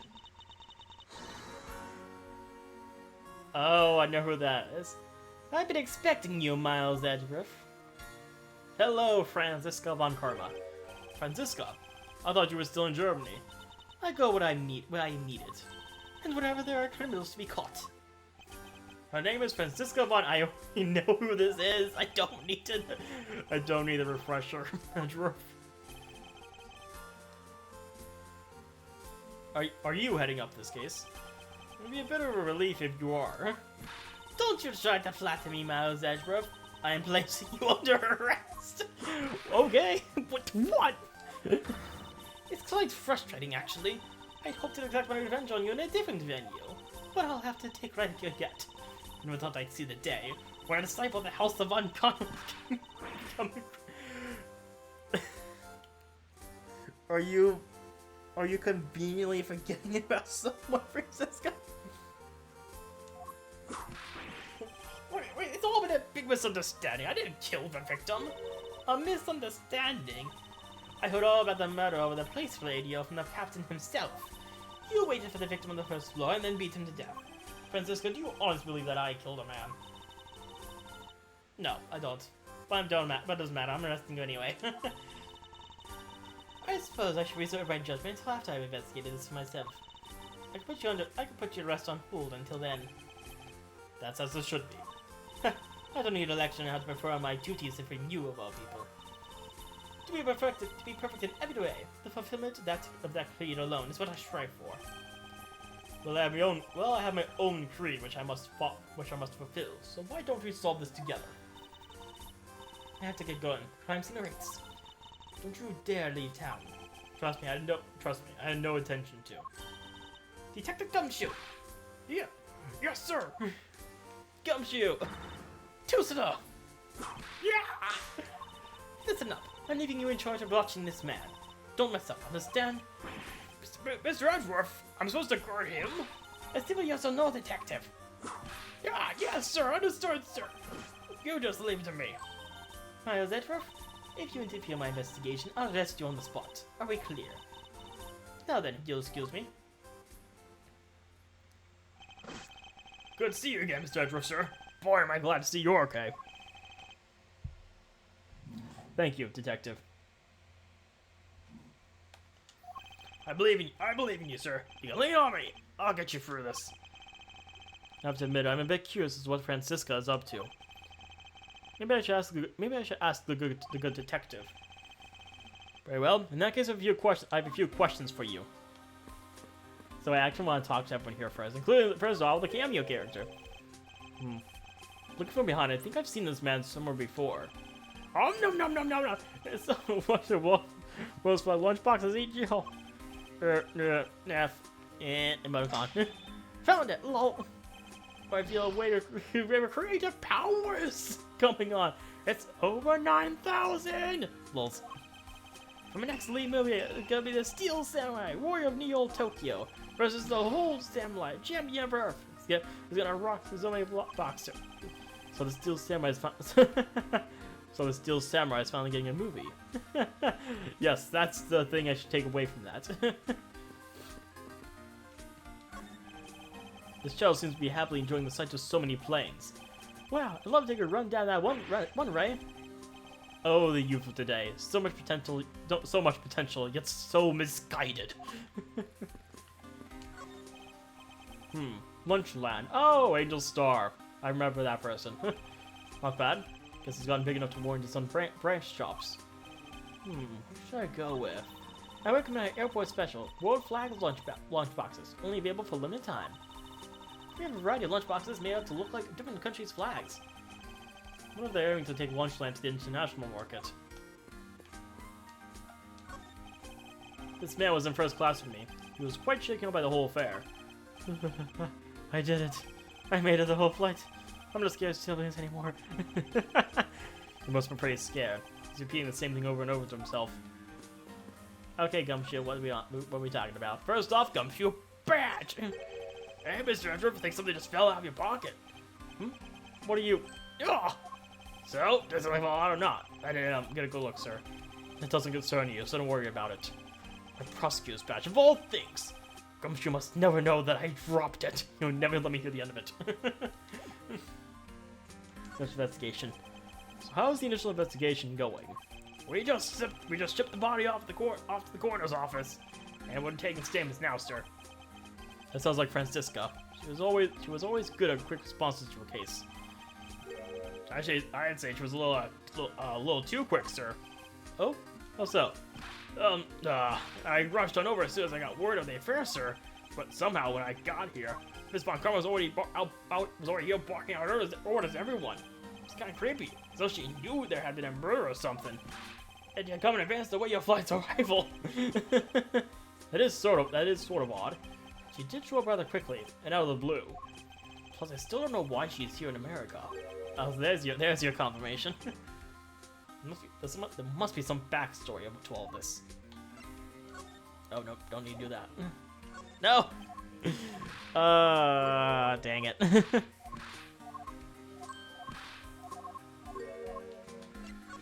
Here we go. Miss Von Karma just kind of popped up at the prosecutor's office about a week ago, sir. Something about chasing down leads related to a certain incident. No details. It's kind of top secret, so she can't talk about it. Even with me, sir. Knowing her, the only type of talking she likes to do is with her whip. Plus, I doubt the top secret part was what stopped her from talking to you, detective. Although I wonder if her case has anything to do with mine. Anyway, that's about all the info I have, sir. We should find out more as we investigate. Yes, it is high time to resume my investigation. So we're talking to the people involved in this case afresh. So I guess we go back onto the plane then.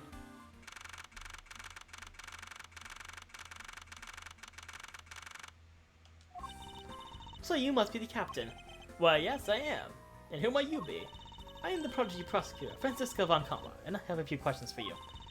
Don't you dare, Captain. Getting friendly with another woman. I'd never forgive you if you do.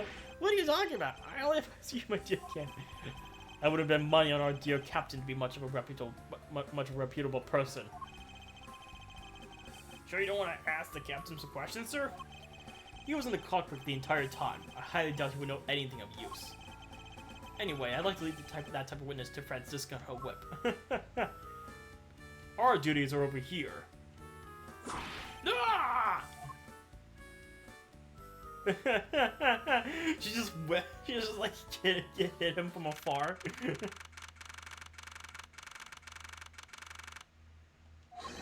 Now see here. Ah! So sorry, I'm sorry. How long do you intend to hold me? It is impossible for me to be the criminal. I told you. Mr. LeBlanc. Oh, it is you. Tell this man to stop stopping me from going. Time is money. I don't have 1 second wasteful time to spend. Wait, I want to go back real quick, because I'm pretty sure there was something I could do here. Hey, Mr. Edgeworth, I think you have too many red knights on this board. It's just your imagination. And it looks like that blue pawn is being completely surrounded by the red knights. Now you're seeing things. Oh, sorry, I don't think you're supposed to have lots of the same peas and checkers. I know that, detective. What do you take me for?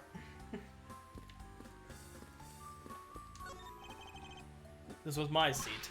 Wow, you read law books even when you're flying, sir? Were you expecting anything less? Now come along, we must hurry to the crime scene. Hold on a sec. There's different books stuck in here. Bastille, Stammers. Detective Gumshoe, am I going to have to charge you evasion of privacy? the prosecutor's true passions achievement. Love it. Anyways, hello. Oh, they blocked off the area. Did you finish taking his statement yet? Yep, all done, sir. I do not concern you if you're not done examining the cargo hold. I want my cargo back. Time for the badge. I can say you have the guts to show me a piece of art at this time, but from the single glance, I can already tell it is mostly worthless. This is much more value than as a piece of art, a piece of non-art, I assure you. You look like you have something to say.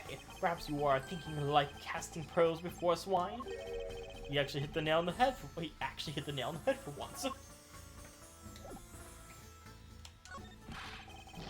If you make a single scratch on my art, you will pay. Art? What sort of art? This little block is an art dealer, so he's got a bunch of artwork down the cargo hold, sir. There's practically a mountain of them, large and small. From costumes to stone statues, I sell all kinds of arts. Oh, costumes. Speaking of which, Mr. LeBlanc's hat kind of looks like that other piece of cloth. Ah. Right, cloth. Mr. LeBlanc, can you please take a look at this for me? Oh, it's Virginian cloth. As I suspected, your hat's made from the same material, I suppose. Yes, of course. This fabric is so famous that orders come from over the seas for more. So we get that. And this is the cargo you were talking about earlier. No. My cargo this time is many gigantic. You, detective, why can I have my cargo moved? You can get your cargo back when we're done investigating, pal. The stubbornness of your police. It is no good. It is no good that the attendant refuses to exit the attendance room too. The attendant? I wonder if he's talking about Mr. Nero.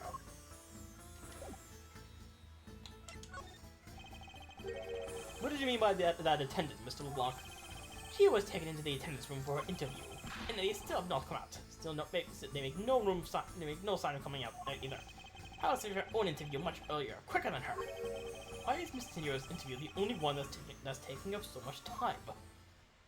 Here's Francisca. Miles Edgeworth, you were given free rein to examine the plane, weren't you? Yes, I was able to obtain the cooperation of the flight attendants. Speaking of attendants, I'd like to speak with Mr. Nero. What if you might grant me permission to enter the flight attendant's room? Before I do, you still have to clear up a few issues surrounding your own circumstances. I understand. You may have tricked those attendants with your sophisticated talking, but you can't pull the wool over my eyes, Miles Edgeworth. We have to prove to Francisco we are innocent first. Let's not complicate things and go with the most obvious conclusion. The scene of the crime is here, in the very lounge the body was discovered. From the time the victim was seen calling for an attendant until his body was found, the only person in this lounge the entire time was you, Miles Edgeworth. This unmistakably makes you the likeliest suspect. The luckiest suspect, Francisca. Do you have a problem with that? No, but it's not like you. No, but it's not like you to use such vague wording. You're usually a bit more absolute. I'm simply trying to watch out for you. But it's my kindness too hard for you to comprehend. Thank you, but your leniency is unnecessary. Well, I will prove my innocence soon enough. If I want to continue my investigation, I'll have to break a line of logic fast. Alright, so given this is Francisco we're talking about, we're probably gonna have to press for more information.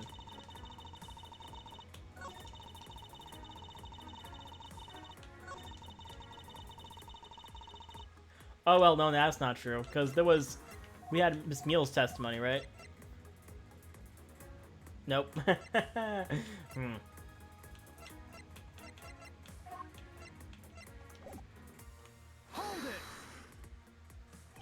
Well, it's true that I was in the lounge the whole time. That fact alone does not make me the criminal. We'll see about that at the conclusion of this investigation. However, there's one thing that even you must admit at this time.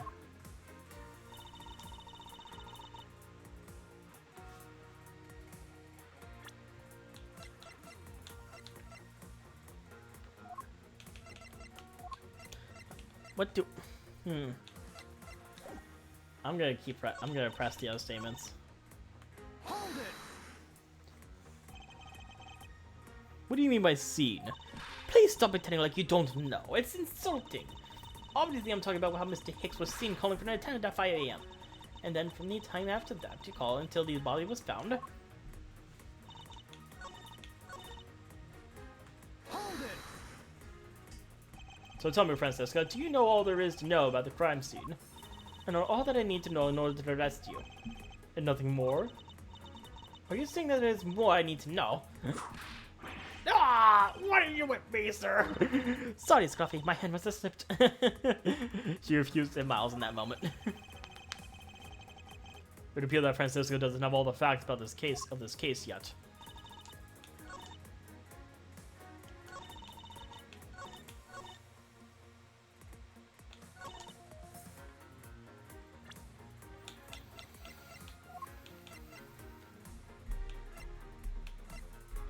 He has to present the suitcase? Objection. Yep, there we go. Objection! It would appear that you did not have all the information you needed after all. And what does that mean? I found a nice piece of evidence just before I was forced to stop investigating. A piece that proves that the body was moved from a different location. The killer used this suitcase to move the victim's body. Meaning the real scene of the crime is not this lounge at all. Oh, we got the pursuit music. Objection. Now who's the one rashly jumping to conclusions? Excuse me? All he did was find this piece of cloth inside the suitcase. That doesn't prove that the body was moved. It could be that the killer simply chose that suitcase as a good place to hide the cloth. I expected you would come to that conclusion. It would seem like I can't escape that easily. You should know better than that. Vault combat is perfect in every way. Ah, but did you know that the killer definitely wheeled the suitcase around at some point? As if there was proof of that. There was the proof that the suitcase was moved around.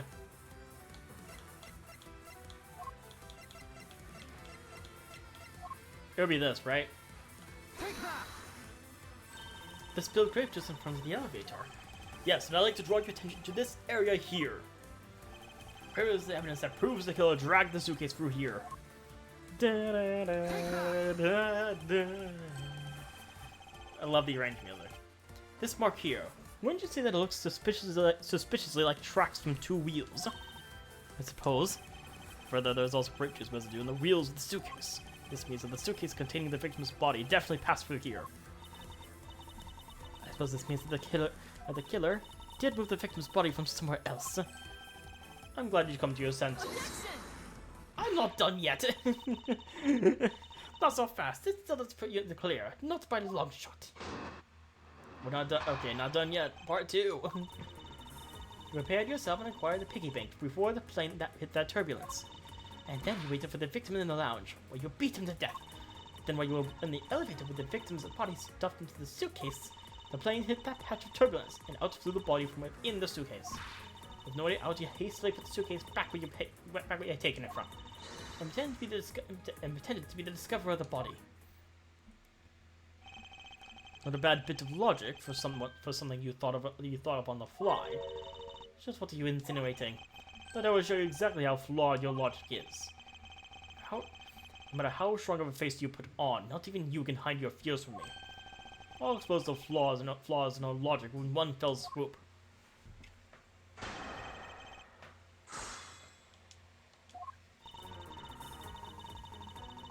Let's see. Prepare yourself with quiet piggy bank before the plane hits the turbulence. And then you...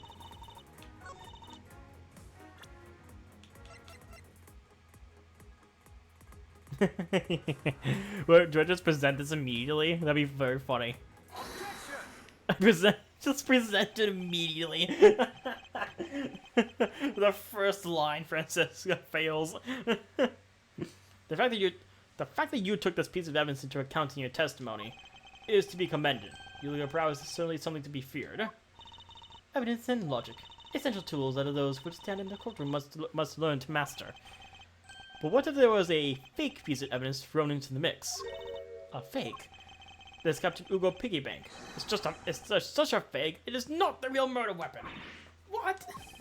The timing when the bank was taken from the shop is important, and it was taken after the turbulence had occurred. But then, what about the blood in the bank? What do you make of that? I assume it was added after the murder when the killer fabricated this weapon. Looking at it this way, the killer basically did three things after the turbulence. After exiting the elevator, the killer brought the suitcase to the shop and left it there. Then the killer proceeded to pick the bank up off the floor and took it to fabricate a fake murder weapon by hitting the victim on the head. Finally, the victim's wallet was planted onto my personage, in my pocket to be precise. Everything was done so that I would be framed for the murder of Mr. Ackby Hicks. You there! Yes, ma'am! Other than this piggy bank, was there anything else resembling a murder weapon found? We didn't find anything in this lounge or in the shop that could be used as one, ma'am. Most of the items that could have been used were broken during the turbulence. And the remaining items all tested negative for any trace of blood. I see. Well, Miles, it appears your stole tactics are at an end. But it's possible it's just hidden somewhere, sir. Yeah! If the criminal had wanted to hide the weapon in a safer place, I think the weapon would have been hidden in the same place as the bloody cloth. Exactly what I was thinking. Because the cloth was hidden inside that suitcase. It seems to me that the killer had not prepared a more secure place to hide the evidence. Which means that the real murder weapon is either still on the murderous personage, or is still at the real crime scene. Objection! There is one more possibility, and that would be that the piggy bank is in fact the real weapon. But didn't we just... Let me finish. You are not interrupting me, Miles Edgeworth. Let me finish. The killer took the bank out from the display case before the turbulence by opening the lock on the display case door. And it was at that time the glass pane in the door was broken. As the probably reasonable line of reasoning, wouldn't you? Let's see, that means the killer had the key to the display case. Francisca, the person you're talking about. Not so fast. I'm not finished. The person I'm talking about also committed another sin. She tricked the captain and granted you permission to conduct your investigation. Yes, it is the sin of lying. Ugh. Speaking of which, I'll call you also wish to speak with her. Yes. Very well, permission granted. Only if I can sit in on your interrogation. Do we understand each other? I have no intention of interrogating her. You are welcome to accompany me if you wish so. If you so wish. Miss Tina is in the flight attendant's room. Let's move. So we can just go in here now. Can you check this guy at all? You! Hurry yourself, your murder! If you don't know how am I supposed to have my cargo returned to me? If you could please be patient just a little longer, Mr. LeBlanc. Hurry yourself, like a strike of thunder! It's as fast as lightning, and believe me, if I could, I would.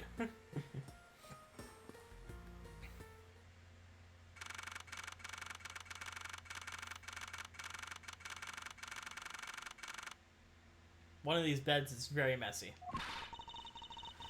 Still the one that pokes around inside this plane without the captain's permission. Deviating from the flight attendant's manual is very unbecoming, you know. What are you hoping to accomplish by doing that? Mr. Nero. No, Mr. Edgeworth, you're here too. Can you please help us and shed some light on why... Oh. Can you please help us and shed some light on why you did what you did? Alright. So, wait, I want to look around first. It's pretty easy to tell who sleeps in which bunk just by looking. I'm almost certain that the well-kept one on top belongs to Mr. Nero. Ah, this bottom one is a giant mess. You sullen scroll scoundrel of a man. You would dare to screw in this woman's bed and invade her privacy. Ah! There are some things in life I'd best keep to yourself, detective. What is all this? Here we go. What is all this junk inside these boxes? There's no rhyme or reason to any of it. That's how lost and found, Mr. Edgeworth. Gold, crowns, and swords and necklaces? It's like a treasure trove in here, sir. The fact that these were left on the plane implies they were carried onto it to begin with. Something tells me that it's time for Goyo to send his metal detectors out for repairs. I wonder what's inside these boxes. Oh, those are some souvenirs I bought from Virginia. I bought in Virginia. There's so many. There's even a second box. Well, as I find out, folk art from around the world does great things with my creativity. Those suitcases certainly could not. Those suitcases currently have done with a whole lot less of your creativity. It's one of those suitcases designed by Mr. Nero. You can tell it's hardly ever been used with a lack of even a single scratch on it. So these are the attendant's lockers, huh? So you have an examine them, sir. Why must men always be so rude? Besides, who exactly gave you permission to search for the attendant's lockers? Wait, detective! Sir, I'm over here. It would be uncomfortable for us to look at the woman's locker without our permission. Yeah, I guess so. Plus, if he was murder strapped, he can sense a whip far behind. Let's talk to her now. I'm once again presenting the badge! I'm sorry, Mr. Edgeworth. I don't know how to answer you. As a professional flight attendant, I am a failure. She must be worn out from the long questioning session she just went through. Captain's permission. Why did you lie by receiving the captain's permission like that? Because I didn't think I would be able to get his permission. What do you mean? The captain, he only has ears for Cammy. I spoke with the captain a little earlier myself. He definitely seems to be rather taken in with Miss Meal. Yes, and on top of that, I had mistakenly accused Mr. Edgeworth of being the killer. I wanted to make amends. In that case, please allow me to thank you for what you did. Thanks to you, I was able to clear myself of all charges. Really? You want to prove your innocence? Oh, thank goodness. Mr. Nero, is it? There is one more thing I'd like to ask you. You were in the in-flight shop for the turbulence, weren't you? Please answer honestly. Yes, I was. And why were you there? Well, Why the sudden hesitation? Francisco seems to have struck a nerve. All I did was go check up on the shop like I always do. You're saying it was for the work then? Yes. I'm in charge of the shop, so I have to keep an eye on it. I don't have any reason to go there otherwise. After you did a visit to the shop, you paid a visit to this room, correct? Yes, I came back to freshen up and adjust my makeup. I'm sorry, but there isn't much else to tell you. Mr. Nero claims to have no reason other than duty to go to the shop. But is that all there is to it? Maybe I should ask her about that thing.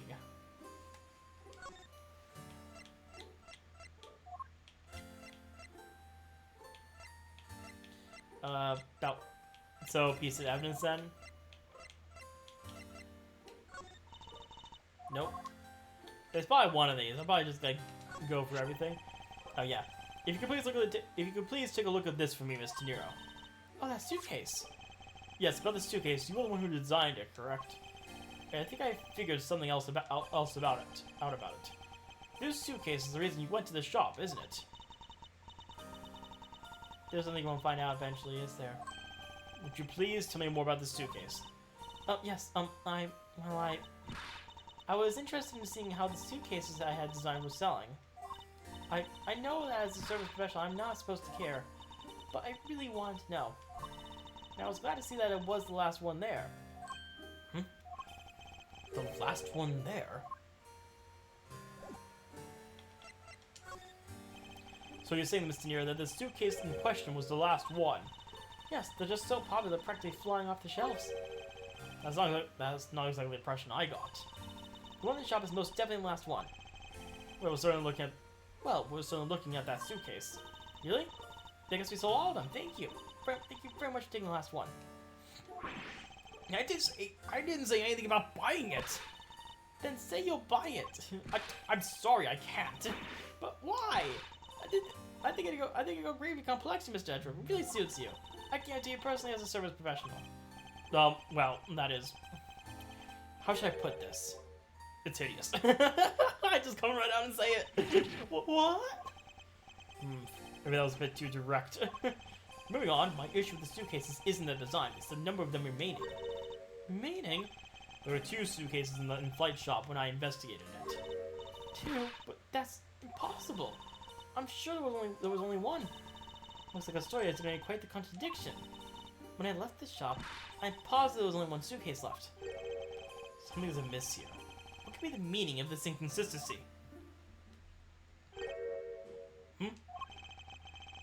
By the way, Mr. Nero, what is one of those suitcases doing here? I thought you said there was only 1 left. That one is, it's mine.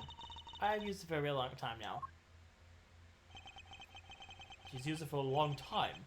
I think not. Mr. Nero, I appreciate if you wouldn't lie to me. Excuse me? I don't believe for even 1 second that you've used this for a very long time. Well, Bruce has been used for nearly as long as Mr. Nero says. The price tag is literally still on it. Take that! Tell me, Mr. Nero, is it also your habit to keep the price tag pristine on your suitcase? What is the meaning of this? Why would you lie about a suitcase? Despite having faith in her design sense, the sales numbers made her cry bitter tears. The truth is becoming increasingly clear to me. Mr. Nero, I think I understand. I know what you are trying to hide. Now then, this suitcase was originally in... Seeing as how the price tag is still on the suitcase, one can only assume it was out on the floor for sale in the shop. Then the person who bought this suitcase was you yourself. Take that! It was you, wasn't it, Mr. Nero? I hate to say this, but this suitcase that you designed hasn't sold very well, has it? You saw a poorly design that you pour your heart into was selling, and you were deeply hurt. That's why you wanted to make it look like it was selling by buying it yourself. Isn't that right? The reason you went to the shop and came back here was... I'm sorry. All I really have is my job. I was overjoyed when my design was chosen. Thought that maybe I'd finally accomplished something. But the suitcases didn't sell. It's because of the design, isn't it? All because it's, as you put it, hideous. I can't say they chose a great place in which to sell them either. We weren't selling a single one, and they were just sitting there collecting dust. I felt so bad seeing them there, day in and day out. So I decided to buy one for every flight I worked. You buy one every single time you work a flight. I see. So in order to keep your resolution, you went to buy one today as well. Yes, and here is my receipt for that purchase. This receipt is clearly stamped at 5:40 a.m.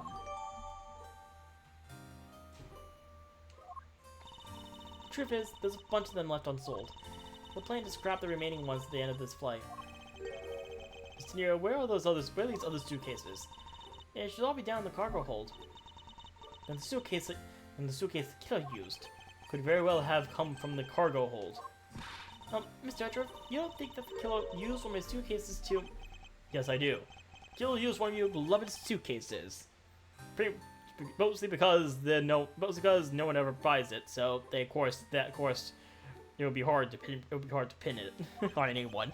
Anyways, to move the victim's body. No, how could they? Those suitcases were meant to be faithful partners to our passengers on their trips. That's all I ever wished for them to be. Mr. Nero, is there any other way to get to the cargo hold other than the elevator? The only other way is just through that door there. And what about security? That door has no special lock installed, because just to enter this room, you need a special keycard that only crew members have access to. Which means that the culprit is someone who can enter this room, eliminating the passengers and leaving only crew members as potential suspects. I can't believe it. We call it all. Yes, Francisca? Going on these wild goose chases. You're a disgrace to the Von Karma name. And what do you mean by that? This suitcase came from the cargo hold. That fact alone tells the whole story. Yes, which is why I said the culprit must be a crew member who used the key card. Miles Edgeworth, you're proposing to kill Rosie Edgeworth from the cargo hold, correct? Yes, it's the only realistic possibility. The other attendant, Miss Meal. I asked her earlier. She had this to say. Francisco got information out of Miss Meal. In order to make the elevator go down to the cargo hold, a different key card is required. A different one? Yes, and the only person who holds that particular card is you, Miss Tenero. And only you. Ah! But is this true, Miss Tenero? Yes, I keep that key card in my locker at all times. Could you please show us that card right now? Yes, hold on. It's gonna be missing, isn't it? No, I don't believe it. What's wrong? The key card. It's gone. Ah. Very clever. Pretending that your card was stolen when in fact you're just trying to hide it from us. You really thought that's true? Wait, it's not like that. You can tell us all about the roads like down at the station. Officer, arrest this woman. Yes, ma'am. Miss Edgeworth.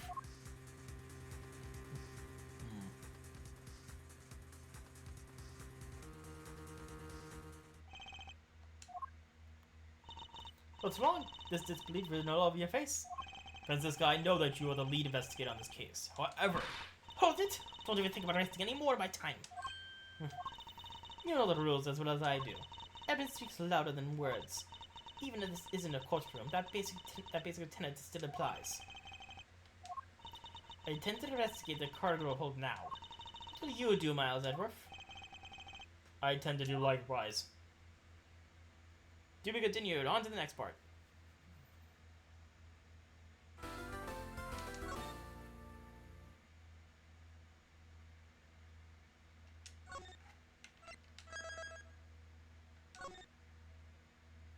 Alright. So I think this is the last part of the case. 2:52 p.m. Flight G390. Lower deck cargo hold. Wow, so this is the cargo hold, huh? I'm checking this place out immediately. It's so big. Why is a cargo hold in a plane this big? Wow, how big is this airplane? This plane is a special model. It has both a super large cargo hold and an ultra luxurious first class seating. So this is the real scene of the murder. There is certainly a high probability of that, which is why we are here, correct? Okay, let's get investigating, sir. Begin investigation. Gumshoe's with us. Alright. Is this some Hicks suitcase? Hey, what's in the suitcase, pal? Oh yeah. It's what the victim checked in, sir. So this suitcase belonged to Mr. Hicks. I don't think he'd mind if you take a closer look. There's something out of the ordinary in here, sir. Wait. A file. Ah, let's follow Miss Von Karma in it, sir. Looks like a profile on Francisca. Profile on Francisca. Why did Mr. Hicks have the documents on Francisca in his possession? Why would Mr. Hicks have had a file on her? Highly flammable. All sorts of boxes are piled up here. This one says flammable, and this one says pharmaceuticals. This one says This one says for exorcism use only. I guess they haven't gone out the stains to draw your Hawthorne yet. What kind of operation is this airline running? I gotta talk to the officer. Have you noticed anything strange happening right at Edgeworth? You're pointing past him, buddy. No, sir. It's just so close. No, sir. I haven't noticed a thing. I'm not sure you meant to sound so oblivious. Anyways, suitcases. Holy suitcases, Mr. Edgeworth. It's all you use suitcase for. These must be all the leftover ones they couldn't sell. The ones the company is planning to dispose of after this flight is over. This paint job is really cool, don't you think? It's practically screams artsy. Oh? Well, I purchased one then. I'm sure it'll bring you much happiness.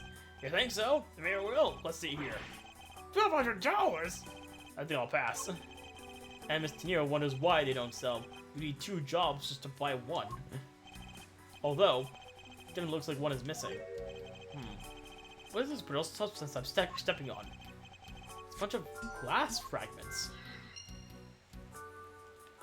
Probably from glasses, because we still haven't connected that yet. The one thing from the very start of this case we never connected. Now we can connect it.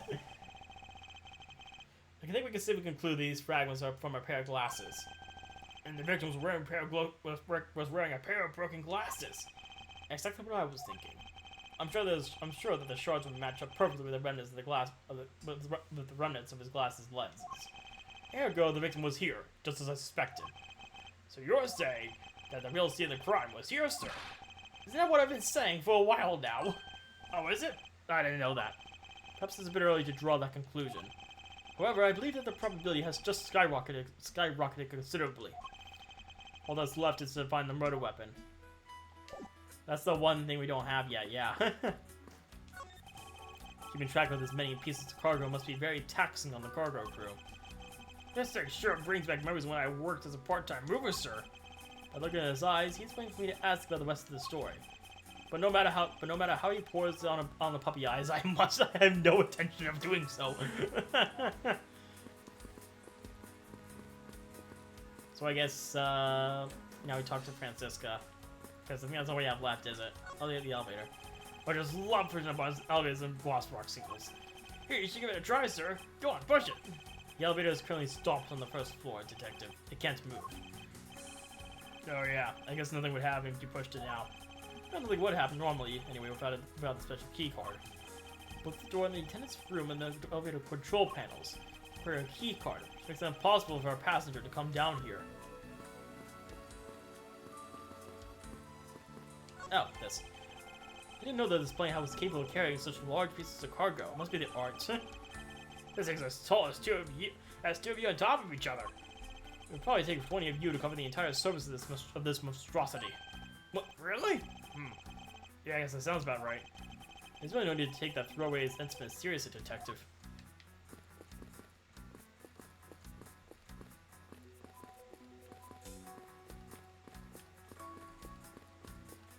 I can't investigate the door now.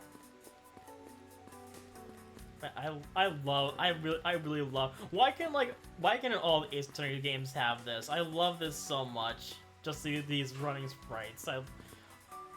I really hope they bring this back somehow. Anyways, you arrived at the scene of the crime before Detective Gumshoe, correct? And you immediately began to direct the investigation. It seems to me that you were already here at this airport for something besides this murder. Yes, that was.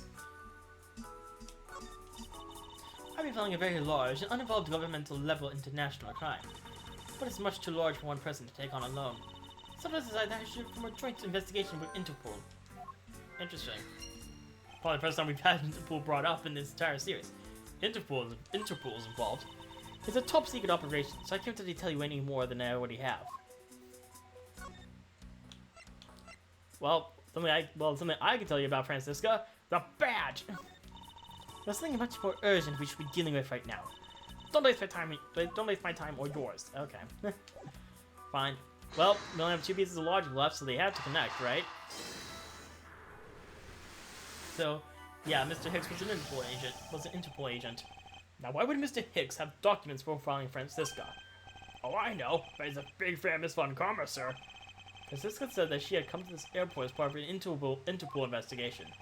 Oh, then Mr. Hicks had heard she was coming here and he followed her. Detective, I think it's more likely that Mr. Hicks was, in actuality, Interpol agent Hicks. I think Francisca has some explaining to do. Yes, sir. Sorry, not you, detective. Yes, sir. No, not you, detective.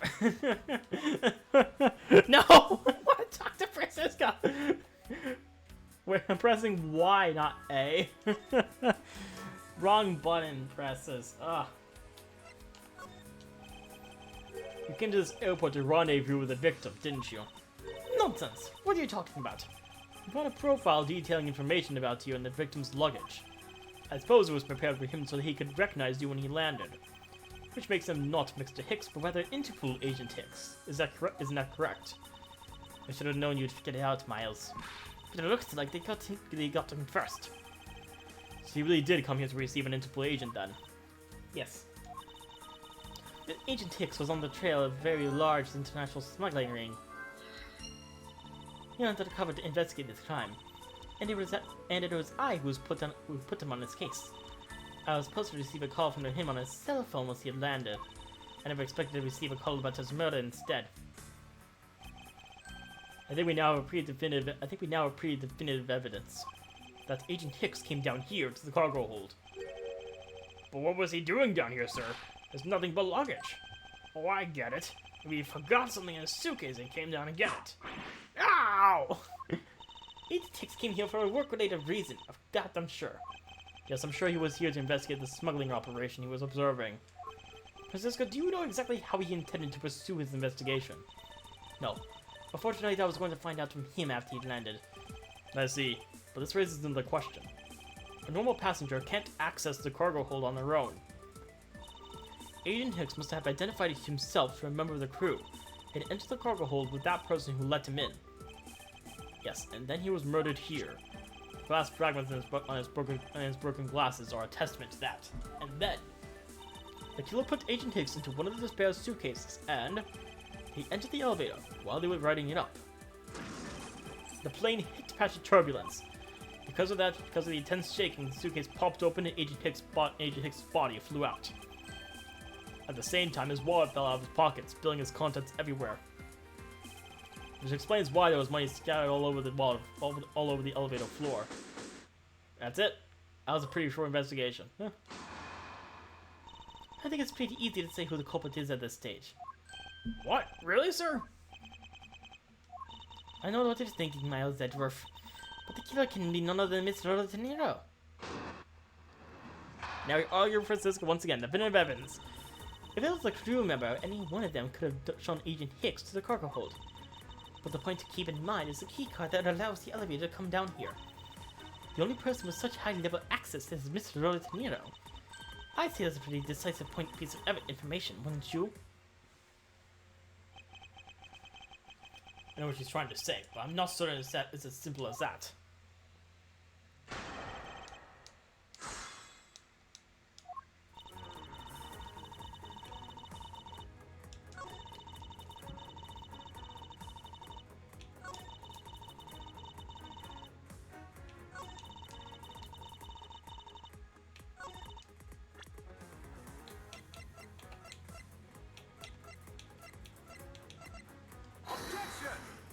Oh, that's not what I meant to do. I want to take a look at that. Ah. Sorry. Whoops. It clearly shows what you're thinking. That you're attempting to buy yourself time. She whips. she whips the health bar. I knew I shouldn't try to pull a fast one.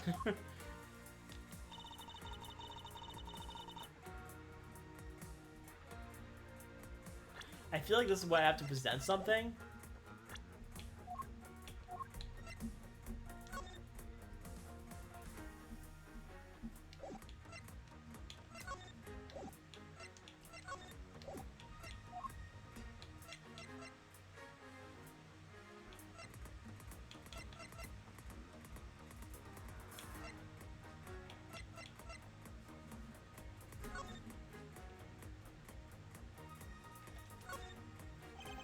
Could there be this much blood on this piece of cloth?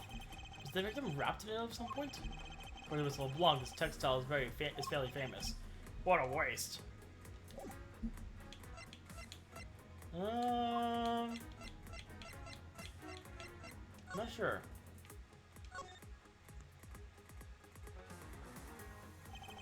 It seems that this passport is all that's in here. Can I open it? Passport's all that's in here. I can't open it. I'm just gonna start pressing stuff. Hold it! Why was such an important things like the key card be entrusted to only one person? According to Camille, De Niro is in charge of most of the important stuff. What exactly is Mr. Meal in charge of? Chatting it up with that foolish captain, apparently. She was being so foolishly foolish that I didn't want to ask her what the other duties were. Ah! I understand how you feel, but whipping me just now was uncalled for. And yeah, the only one who could have left Agent Hicks into the hole was Nero. I say it's pretty decisive piece of information, wouldn't you? Hold it. Decisive. Do you really think it's that strong? Objection. There is no room for doubt. All the other evidence points to her as well. No simply come back? That's as it should be. There's not a single flaw in Francisco's reasoning. However, there must be something I can work with that I can draw out of her. Hold it. That might be true, but then, it could be anyone, including Miss Meal or even the captain. Don't be a fool. Playing without a pilot in the cockpit is like a horse without a rider, a crop in hand. Much like Scruffy over there. Ah! Can't disagree with her on that. Detective Gumshoe does always need a guiding hand. Oh, the poor detective. Very well then. What about the other flight attendant, Miss Mule? I thought you might ask about her. The point to keep in mind is the keycard that allows the elevator to come down here. Hold it. But it's highly likely the keycard was stolen from Mr. Nero. Objection. It's highly likely. Is that possibility the best you could come up with? You call yourself a disciple of my father. Ah! Yes, well, I don't have any evidence. Be quiet. You're a disgrace. There's more evidence pointing to Miss Nero, you know. Not just the keycard that gives her away. You're talking about are you talking about the murder weapon that you grabbed at Ugo Piggy Bank? Yes. She was also the only person with a key to open that display case.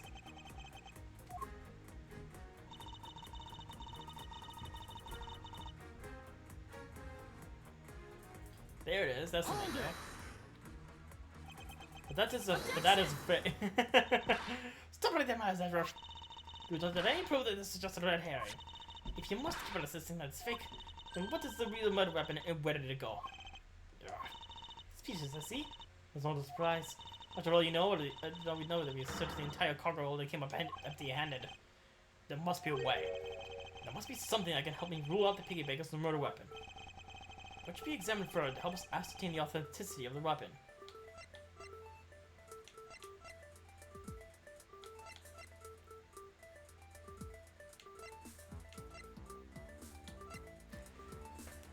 Huh.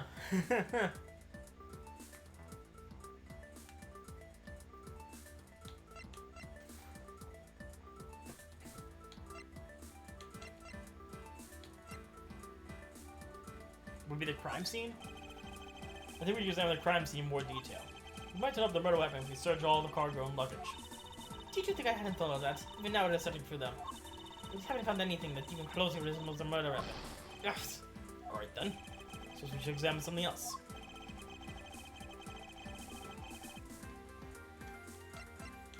Or we just examine the piggy bank itself. We should examine the piggy itself once more to determine if it's the real murder weapon. If this is the real weapon, it shouldn't be damaged, or perhaps have a dent on it somewhere. We looked at that already. There was no sign of anything on it. But you can't discount it as a murder weapon on that one fact alone. The piggy bank is, after all, made of a stronger material than human flesh. Oh wow. 2 for 1. With 3 choices and I failed to guess correctly. The body. Francisco, I think you were too quick to jump to your conclusions. Oh, was I? Yes. We don't even have the autopsy report results yet. How can I not say the I forgot about the autopsy reports because he always updates them so they get updated all the time. How can I not say that you made such a snap judgment when you have yet to even see if the wound on Agent Hicks' head is consistent with the murder weapon? Scruffy! Yes, sir. Contact the medical examiner's office at once. To hear the results of Agent Hicks' autopsy. Yeah, yes, sir. There he goes. Okay, so now we wait until Gumshoe gets out. There he goes. He's back. We've got a big problem, Mr. Edgeworth, sir. I'm back. Bring it downstairs. What is it, detective? They're still doing the autopsy, but they said that they already know this one thing for sure. Report now. The doc said that there's one giant bruise from a beating from his shoulder down to his mid-back. From the victim's shoulder to his mid-back. He was beaten over such a wide area? blind statement was assigned the kill had a grudge against Mr. Agent Hicks. It wasn't just his head. The kill went all out and hit him multiple times, sir. Scoffy, what does having a grudge against Agent Hicks supposed to mean? Well, that's dumb. Was the rune on the victim's head consistent with the murder weapon detective? Oh, well, they said they were still looking into that, sir. You're completely useless. He did his best, Francisca. Come on. Sorry, I told you already. You can't go down there. No, move yourself away from me. What's all that? What is all that racket? Standing for him, officer. But look at my cargo. The money. I demand you to turn them to me. It's still investigating the cargo. Well, please understand. I have a little patience. Suppose there's no choice. Fine. Finally, I think you get. Hey, what are you? You won't let me no choice but to use strong force. You won't get past me. Oops. What? just completely no-selled that tackle. Sent him into the rail, over the railing. This is... Wait, that's it. That's what this whole thing has been about. Further, there's the matter of the key to the display case in the murder that held the murderous bank. After all, you know that we've searched the entire cargo hold and came up empty-handed. The doc said there was one giant bruise on a being from his shoulder down to his mid-back.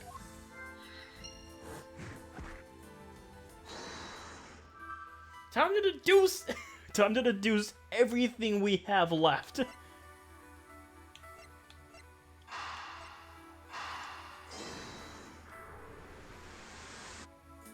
Ah, wrong area. Wrong spot. Oh, right, of course.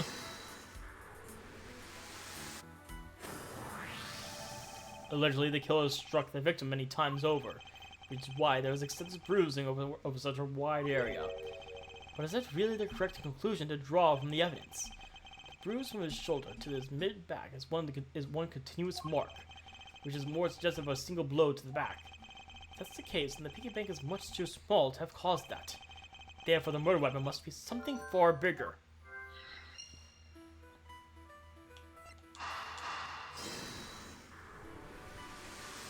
We are connecting everything we have left. If we're looking for a rather large weapon, you'd think it would stick out. But so far, we haven't found anything that resembles a weapon of any sort. Perhaps, just perhaps, it's something we all overlooked from the very beginning, because normally it's too impossibly big to be taken into consideration. What was that all about? Was he trying to jump his way down here? Francisca! What? What do you want? I found it, Francisca. I found the real murder weapon. You did? He really jumped.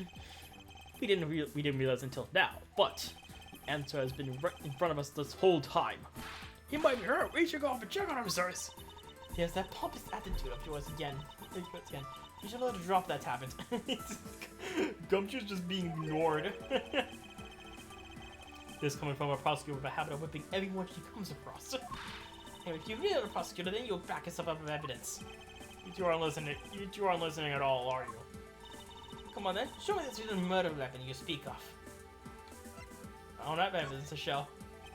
I don't have any evidence to show you. Foolish reasoning for a foolish fool meant to fool me. What do you mean by I don't have any evidence to show? Perhaps I should have phrased that which caused Agent Hicks' death is incorporeal. I mean, it's still right there behind us. This should exist still, right? Forgive me, but I do believe I figured out what the real cause of death was. Free fall. The victim fell from a great height and subsequently died as a result. In other words, the real cause of death is free falling to the ground. He fell to his death? Yes, this is the only plausible possibility. The victim has extensive bruising from the back of his head to his back. And the only rational explanation for these injuries is that he fell to his death. But the murder happened inside this plane. I know. Are you claiming that there is some place in this plane from which he could have fallen from?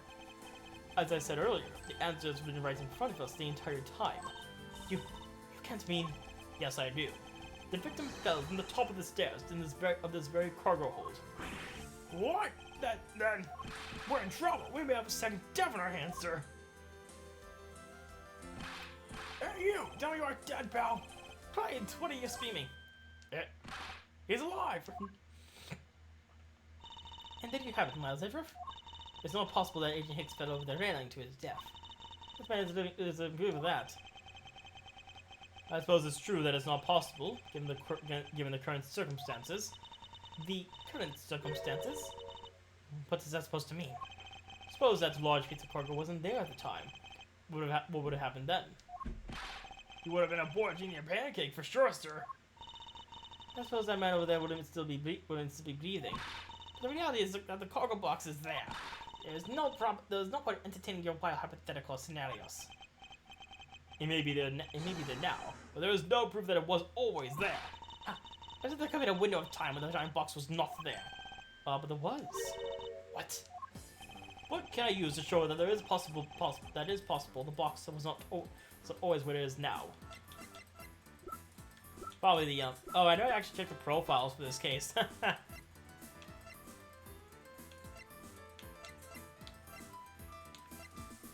Interesting. Anyways, so it would be this. Take that! You refueled in the Republic of Zhengfa. Yes, this flight had a short layover in Zhengfa in order to refuel. That wasn't the only reason for the layover. We also transferred some cargo. But the box in question was only transferred onto the plane at that time. To further prove my point, let's take a look at what's next to the box in question. It was Zhengfa Express. Correct. And he was loaded onto the plane in Zhengfa. Cargo from Zhengfa data jotted down the organizer. Now, what if the box in question was also loaded on at the same time? Would it mean that the box was not here in the cargo hold during the Europe-Zhengfa leg of the flight, making a clear drop from which Agent Hicks could have fallen to his death entirely possible? But you see, it's still very far-fetched. Allow me the chance to prove how very likely my scenario is. The first order of business will be to examine that piece of cargo in more detail. Another investigation. This is a rather large piece of cargo. There's a tag on it, sir. Let's see. English red statue. Never heard of it. No why, but all I care about is if we can prove it wasn't here at the time of the crime. So let's get investigating, sir. He's... Oh, now he's down. Look you! Do not come touch my possessions without my permission. Nah, don't rush up on me like that, pal. So this belongs to Mr. LeBlanc, does it? I should see what else I can find out from him. LeBlanc's cargo. Particularly this large piece of cargo belongs to you, Mr. LeBlanc. Of course it is mine. I shipped this fine piece of art from Europe. This Edgeworth statue is worth 10 million cents. No, maybe much, much more. Mr. LeBlanc's reasoning for choosing this plane must have been the large cargo hold. 10 million cents? It's just you stop trying to calculate how many packets of noodles that makes, detectives. Darn, how would you do that? I feel like you're getting better and better at seeing right through me every year. Though I grow with each revolution of the planet around the sun, I have a distinct impression that he continues to madly spin in place. Hey, Mr. Edgeworth, so that 10 million is... I've been doing voices for too long. Give me a moment.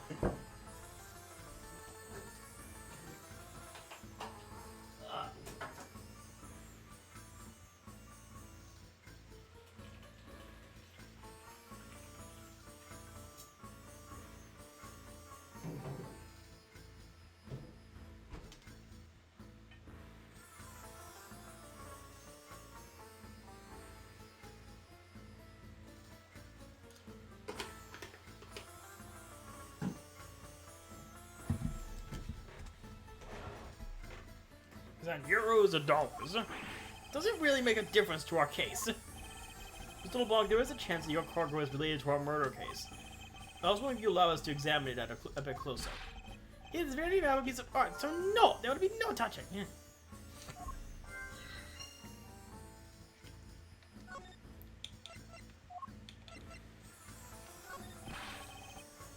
So you're right. But he wants me to pay him before you comment on this. Well, I guess now I have to... I mean, I have some stuff now, right? So, what if these connected? Hey! That worked. That's all the logic I have. Mr. LeBlanc has something to do with the smuggling ring. And it's possible this fake statue was brought on board in Shangfa. I think I need to question him a bit further. About your statue, Mr. LeBlanc. I wonder if it might be a fake. How dare you say my art is fake? I suspect that your statue might be the target of an international smuggling ring. Those are just fantastical things. Those thieves would not dare. I have certification of my cargo right here. Do you mean the cargo certification document? Mr. Ziegler Blanc, why didn't you say so earlier? Please show it to us at once. I can't believe this. What does this say? It says in plain as day the cargo was put onto this plane in Europe. And there you have it, Alexander. Too bad for you. This statue was brought on board in Europe, just as it states in the certificates. No, that's... Which means there was never even no time in which the statue wasn't sitting there.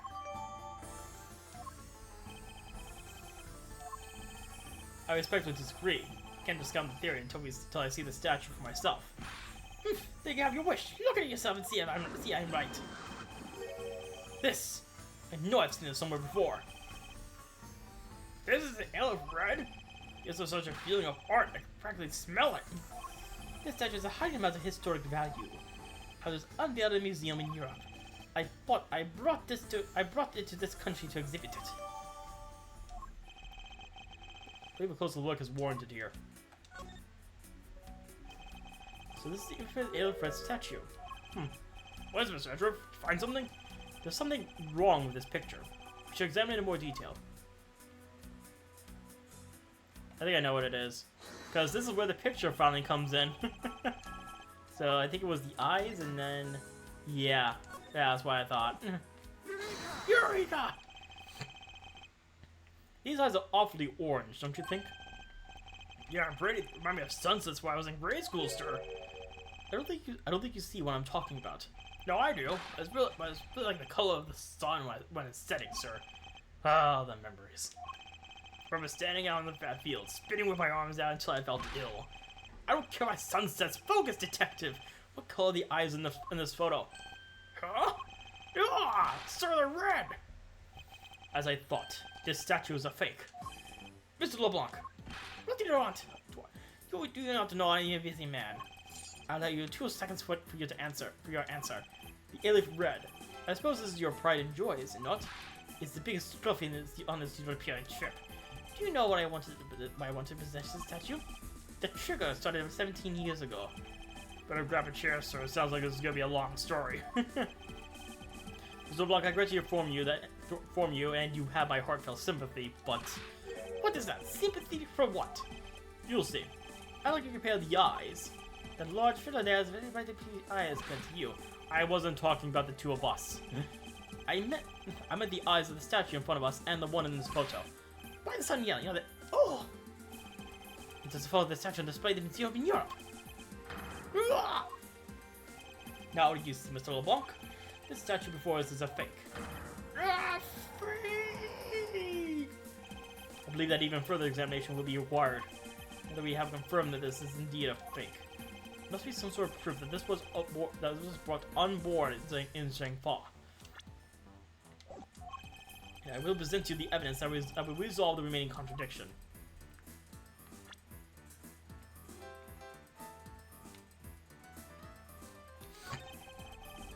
Says Edgeworth red is a fake.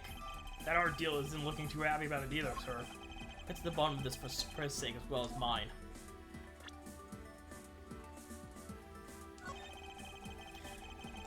I can't believe that you will tell this was a fake from a single glance, sir. You know, right away those eyes were a different color than the ones in the photo. Yes, I'm like a certain detective who needs to try a little harder.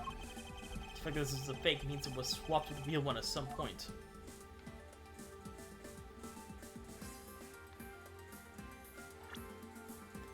So there has to be something here that proves that it came on as saying Shangfa, right? What's this? This statue looks like a stepping over his neighbor's cloth, sir. Kind of resembles its owner's attitude in a sense. Yo, what did you say? What did you say now? further, my clothing hem is not stepped on by anyone. It is true for me to allow that to happen. Please forgive the trespasses of my subordinate.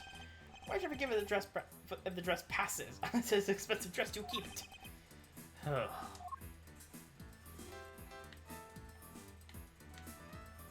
So, I guess I deduce this then?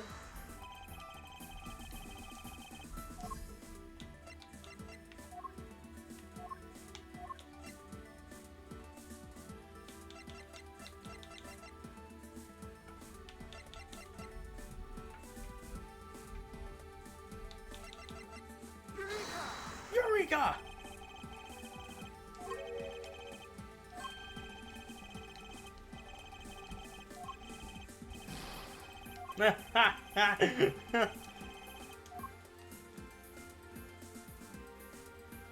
Oh. What have we here? It says Zhang Fa Express on the cloth, sir. Something's tugging on the corner of my mind. So something's out of place.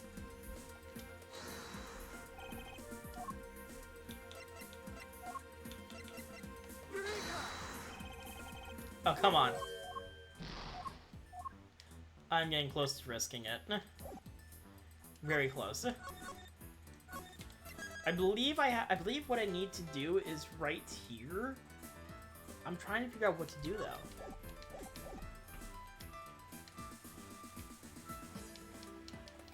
It's not letting me leave too, so there's definitely something here I haven't done yet.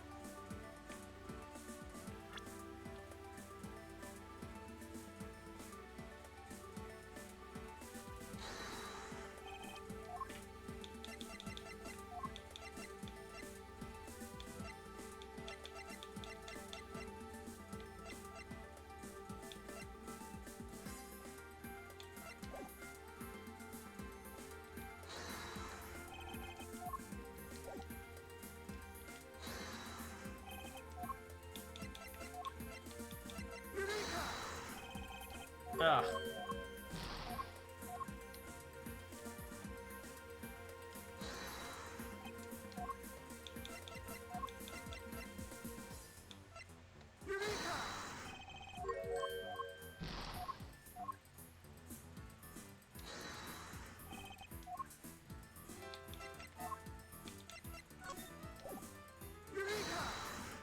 There we go.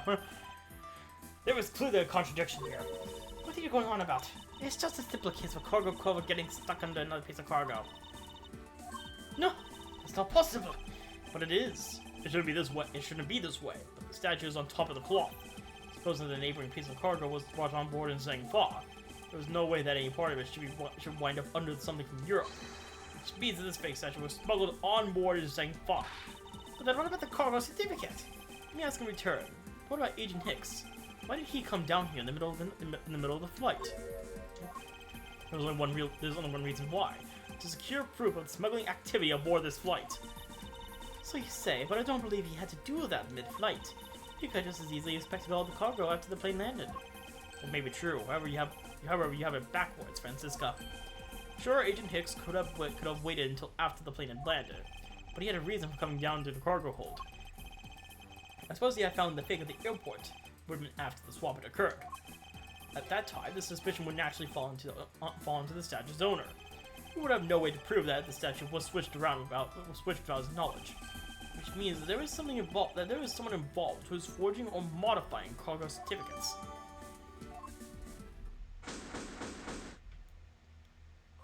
I didn't get all my HP back. Ah.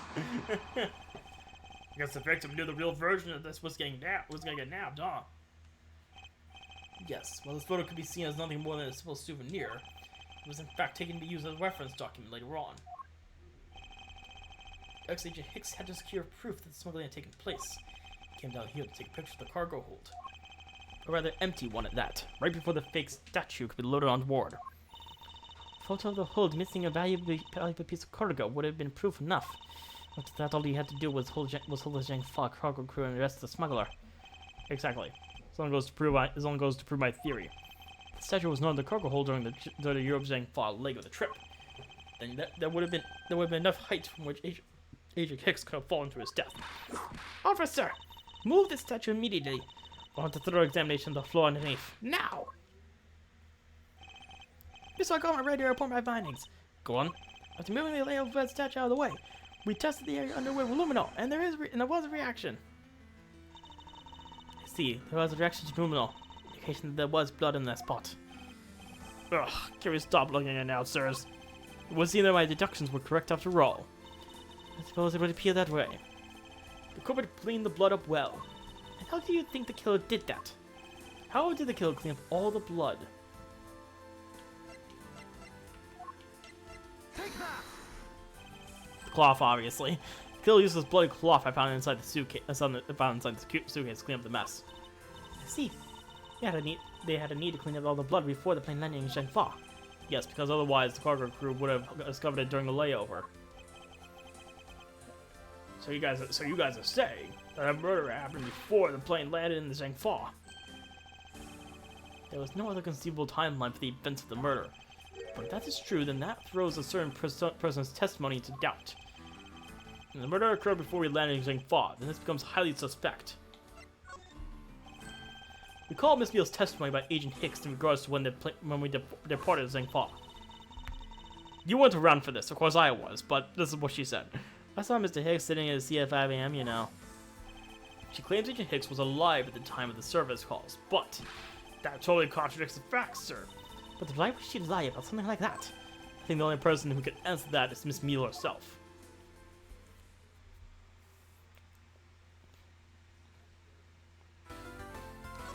We're very close. I mean, I think we're very close to the end, so I'm just gonna go ahead and I'm gonna continue, finish up this case.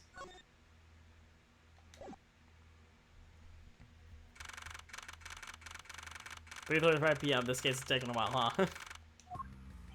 Miss Beale? Miss Beale! Huh? Do you really recall what you said earlier? But when you answered some service calls we were departing from Zhengfa. Huh? You said that Mr. Hicks was sitting in his seat at that time. However, that is simply not possible. But Mr. Hicks was dead long before we ever touched down in Zhengfa. Huh? This can't be Meal! Maybe I didn't see what I thought I did. No one could make a mistake so large, Miss Meal. But I make that kind of boo-boo all the time. No. This is going nowhere. There must be a better way to solving this contradiction. Very well, Miss Meal, if you would please tell me about your alibi during the time span. Just before you were able to, just before we were to land at 3 a.m. and 6 a.m. when the body was found. Are you telling me I'm a suspect, Mr. Edgeworth? I can't get over this, bro. It's amazing. Oh, yeah. From 3 to 4, I was in the flight attendant's room, all by my lonesome self. Oh, yeah.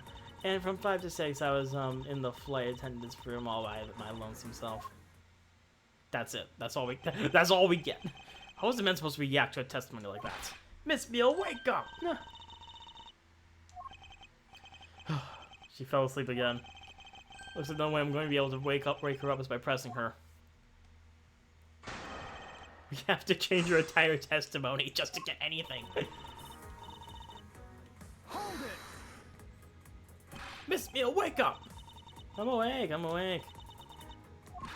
Miss Spider's Edgeworth, I demand that you do something about this flight attendant in this instant. Why ask me to wake you up when you can finally put that whip to an appropriate use? You, of all times, this is actually the one time you use the whip completely reasonably. If I remember correctly, that food was being served in first class in the lounge between the hours of 3 and 4 a.m. Yeah, but that kind of stuff's run by Miss Rhoda. And what were you doing in the attendance room at that time?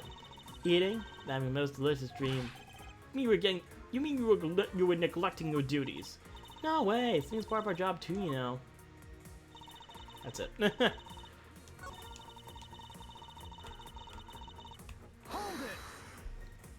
it!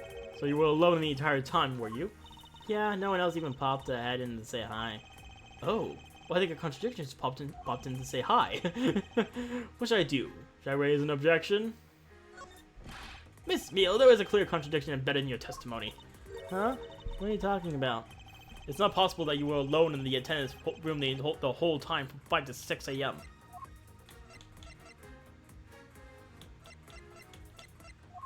Yeah, it would be this. Take that! Take that! I wonder if you'd be so kind as to take a look at this receipt, Miss Meal. Huh? A receipt? For what? It's for the suitcase Mr. Nero bought.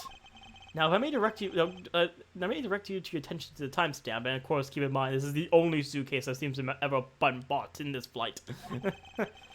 As you can see, clearly it says 5:40 a.m., Mr. Nero. Yes. Huh? Why is the killer here? I thought you'd have been locked her up by now. I requested that she be present, the witness, so that we may straighten out your complex lie. Now then, Mr. Nero, between the hours of 5 and 6 a.m., you took a trip from first class down to the first floor in the in-flight shop, correct? Yes, I went to the shop to buy a suitcase, after which I went straight to the attendant's room to drop it off. And did you see Miss Meal there at that time? No. So, Miss Meal, where were you really between the hours of 5 and 6 a.m.? We're getting somewhere now. She's not gonna answer us, is she? Miss Cammy Meal! Huh? The bathroom? I'll be the one to ask the questions here. Detective Gumshoe? Let's expect the bathroom's any evidence. That's probably about the murder weapon in there. A true murder weapon. Did we already confirm the murder weapon was suitcase? No, there must be like a secret knife or something hidden in the sink or something. We never know with this game. Yeah, maybe that's it. I probably just missed her. Natural calls, you know. Oh, natural nature calls, not natural calls. Do you take me for a fool? That's a little too convenient to be true. But it's the truth. Cross my heart. I don't have enough conclusive proof to counter argue her at this stage. You don't believe me, do you?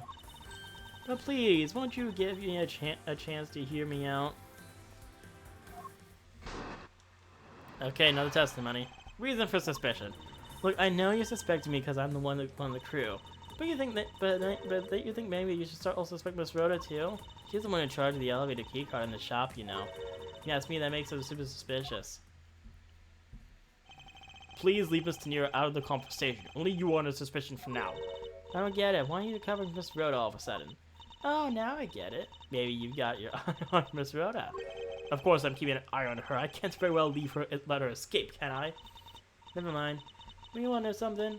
Miss Rhoda actually kind of I have absolutely no interest in people who can't appreciate my sense of design. Now is not the time for this sort of talk. Probably got their presser statements again. Knowing how this one has been so far. At least this time we don't have any sleeping. No, it's not the only reason I have for suspecting you. Your statements regarding Mr. Hicks also turned out to be a bunch of lies. Oh, but I said I wasn't attendant. You wouldn't suspect me for lying. You wouldn't suspect me then, would you? Yes, I suppose that's true enough. Hold it! She is already being detained for further questioning, or have you already forgotten? Oh, yeah, I guess I just forgot. Cammy, don't tell me you suspect me too. Sorry, can't help it. I mean, other than you, there's no one else who could have done it. I can't believe you would think that. I mean, me, killer. Miss Meal, what did you mean just now by no one else could have done it? Key guard in the shop, you know. Hold it! And what are you in charge of, Miss Meal? I take care of the attendance room. That doesn't count. But I spend so much time in there, it might as well be my responsibility. Miss Edgeworth, Cammy is very talented in languages, so she assists in passengers who may not speak English, especially those who speak Borginian. She's the only one on display who is fluent. Oh, you mean that? Oh, you mean that kind of what am I in charge of? Why didn't you say so in the first place? What else could I have meant? Yeah, so I'm really good at Virginian. She's fluent in Virginian. Then I suppose you're in charge of processing documents in Virginian. Yeah, I take care of anything that has to do with Virginian. Very interesting. I think I know what to present now.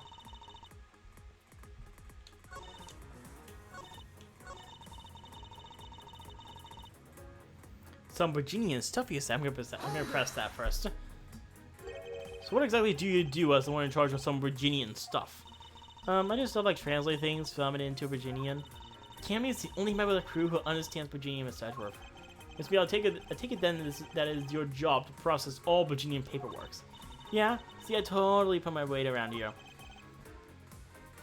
So it would appear, perhaps I should ask her a few more details about her work, and Miss Meal, it is very unladylike to push suspicion onto someone else. That's not what I'm doing at all. I'm just saying that Miss Rhoda's very sus. There you go, pushing everything onto her again. I don't get what you're saying. It must be a really abstract concept, huh? The only thing abstract here is the landscape inside your head. Nice. It's not really saying there's nothing in there. Anyways, this is probably where the document comes in. Objection! Yep. Oh, I've got you now. So you are the only one in this flight crew that speaks Borginian. Is that correct? Oh, yeah, I guess so. Oh, I studied abroad in Virginia for a while. If that is the case, then this signature on this document belongs to you, doesn't it? This is a falsified piece of documentation with only one purpose: to lead anyone who read it to believe that Mr. LeBlanc's statue was loaded in Europe. The only person who could have either prepared or processed this document in Virginian is you, Miss Meal. Without your participation, the smuggling of the alley bread could not have occurred. Don't sleep while I'm pointing my finger at you! Oh, we're getting somewhere now. Oh, I wouldn't dream of falling asleep on you, Mr. Edgeworth. It is exactly as you say. Are you confessing to participating in smuggling? No, far from it. It's true that I was the one who signed off on that document. But you can't use that fact alone to make your allegation of smuggling stick. There was no direct correlation after all. All you have is my signature on a piece of paper. Really? All you did was sign it? I neglected to check if the cargo had been loaded onto the plane properly. So sorry about that. It seems that she's finally woken up. This is going to be one tough fight. Suppose, and this is just superstition, even if I was involved in the smuggling, you can't throw the charge of murder on me just like that. If you were involved in the smuggling, you would have a strong motive to kill. Agent Hicks was in the middle of the investigation regarding the smuggling ring. And just when he was about to close in, he's killed by a member of that ring. Well, did you ever stop to think that maybe Rhoda is the smuggling ring member? After all, unlike me, Rhoda has access to many things on this plane for work purposes. So perhaps there is some element of a setup at play in this case. What are you talking about? Don't worry, I wasn't talking about you. I meant the killer. First it was myself. Now it's Mr. Nero, who is under the microscope. It seems to me that our killer is going to a great length to pin this crime on anyone they can. You have no proof that Rhoda is being set up, or that she isn't. Actually, I believe that she was indeed the intended target from the very beginning. I believe that the plan was to push all the blame for the crime onto her. And this piece of evidence will prove my suspicion. This proves that the killer was out to frame Miss Tenero from the very beginning because she used the very suitcases she's been trying to sell. So there we go. Take that! The killer could have hidden the body anywhere, and yet they chose the suitcase. Why is that? Perhaps it was to move the body up from the lower deck to the first floor. However, why go through the trouble to do so? The only way all these actions make sense is if the killer had wanted to frame Miss Tenero for the murder. Miss Tenero buys a suitcase on every flight she works without fail. But should her suitcase be switched with one containing the victim's body, that would put her in a very tight spot. Unfortunately for the killer, the turbulence put an end to that plan. There wasn't enough time to put the body back into the suitcase. Ergo, they made do with whoever was at hand, adapted to the plan, and tried to frame me as I lay unconscious on the floor from the turbulence. The killer went to hide the suitcase in the flight shop, and brought the piggy bank back to the elevator in order to fabricate a false weapon. A lot of work for a fruitless endeavor, wouldn't you agree?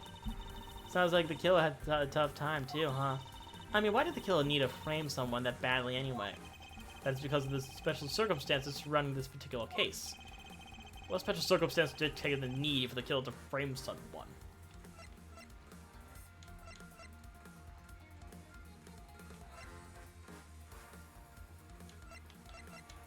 Where? Because it was in the cargo holds. That means only flight attendants could have done it.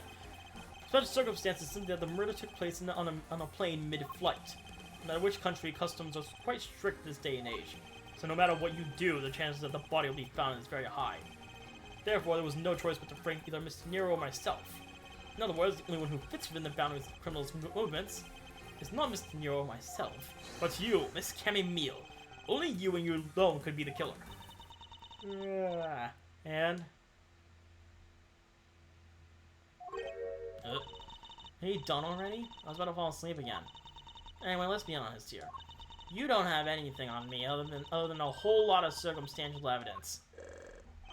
I can't see the outline of how the murder occurred. I have no definitive evidence. And isn't there a piece of evidence that's still unaccounted for? Something that I still can't fit into the big picture. Oh yeah, what haven't we used yet? Oh, the phone! The phone's still missing! We haven't found this thing yet! Take that! I don't have any actual evidence. I thought not. But that's because it went missing. And still is. Missing? What do you mean by that? I mean, it's missing. It's literally missing, Francisca. It's missing. In the complex puzzle of this case, there was one piece I kept getting stuck on. And that's the victim's cell phone. Francisca, you were waiting at the airport for a phone call from Agent Hicks' cell phone. Or at least, that's what you told me. That's right. But Agent Hicks' cell phone could not be found at the crime scene. You mean the killer took the phone with them? Precisely. I suspect that if we were to find that phone, it would lead us to the killer. Come on, get serious. If the victim fell into his death from that height, wouldn't his phone break as well? We won't know that until we try a little experiment, will we? Francisca, I'd like to ask for your assistance. You know the victim's phone number, do you not? Of course I do.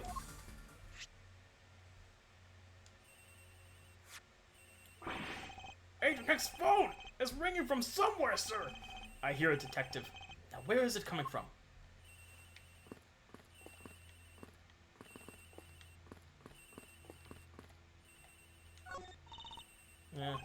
Miss Beale, wake up! Sorry, Mr. Edgeworth. I got sleepy all of a sudden because it sounds like a lullaby I used to love as a child. Ugh, better find that cell phone fast.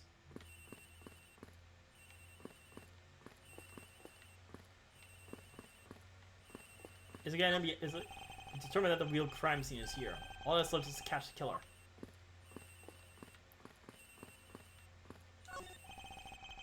Since this phone is open to the flight attendant's room. Oh. Thank you. Better.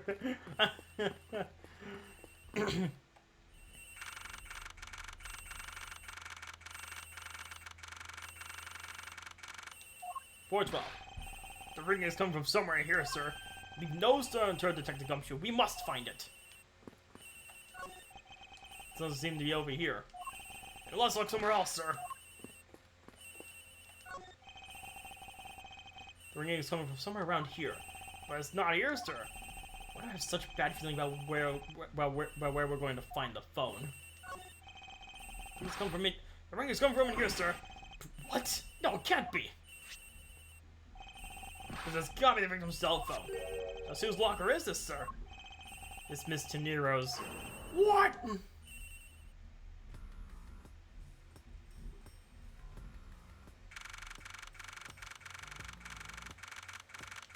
Back in the cargo hold. So, Mr. Edgeworth, how did it go? Where did you find the phone? I found it in the flight attendant's room. In Mr. Nero's locker. What? But, Miss Nero, I don't know anything about the phone. It wasn't me. It wasn't me. Miss Montgomery, is it? I suggest you arrest Miss Nero right away. Objection! Wait! I have a theory. This relates to the incident with the key card. When the killer went to steal the key card, they conveniently stashed the cell phone in Mr. Nero's locker at the same time. This relates to the key card, right? In the same way, we have zero proof that the killer did just that. Ugh. The only voice that sings the truth is evidence. How does it all but we cannot ignore? What should I do? Francisco's right. I can't offer baseless conjectures at this point. Alright then. Where did the culprit take the cell phone from Agent Hicks? There must have been something very incriminating on or in it. Hold it! Hold it! Not yet. What's now, Miles Edgeworth? It's not over yet. We have yet to figure out why the killer took the phone. What? Inside this phone lies the final piece of incriminating evidence that will point us to our killer. We need to examine this phone in more detail.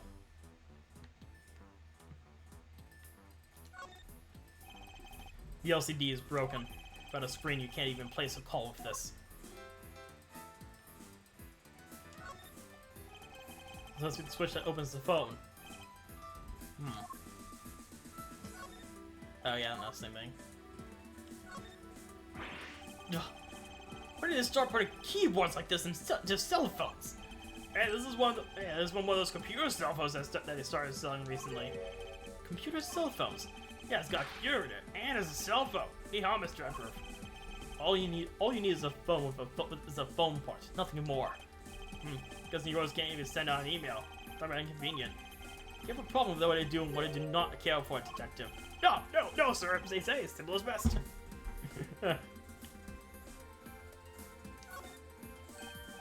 It's camera lens. Come to think of it, I wonder, how exactly was Agent Hicks planning to preserve the crime scene of smuggling? Francesca, I need you to confirm something. This cell phone, can it take pictures? Mr. Edgeworth, I can't believe you don't know about this kind of basic stuff, sir. This looks like a very similar model to my own. And mine can take photos just fine. Do you think Agent Hicks could have taken some pictures with this? In particular, pictures as evidence for his smuggling case. If so, I'd say there may be some pretty inconvenient photos in here for our killer smuggler. But the phone's all busted up, sir. Even a stupid prosecutor can't repair a broken phone. Ugh. Find a way. I'll find a way. Don't you worry about that. I'm gonna go back to sleep now. Objection! The LCD screens on the inside and outside are broken, that's for sure. But that's also reason enough to believe that the killer wasn't able to erase the data. What? What do you mean by that, Francesca? Oh, it looks like our killer isn't very familiar with electronics.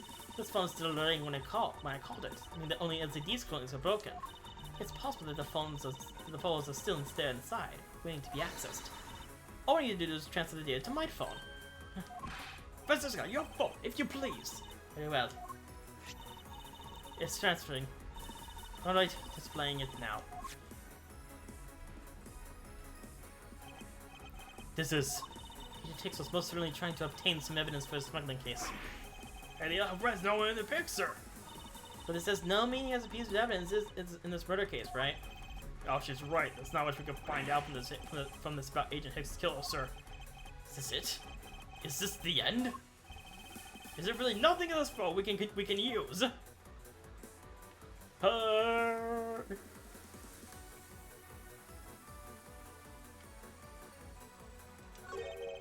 What's all this?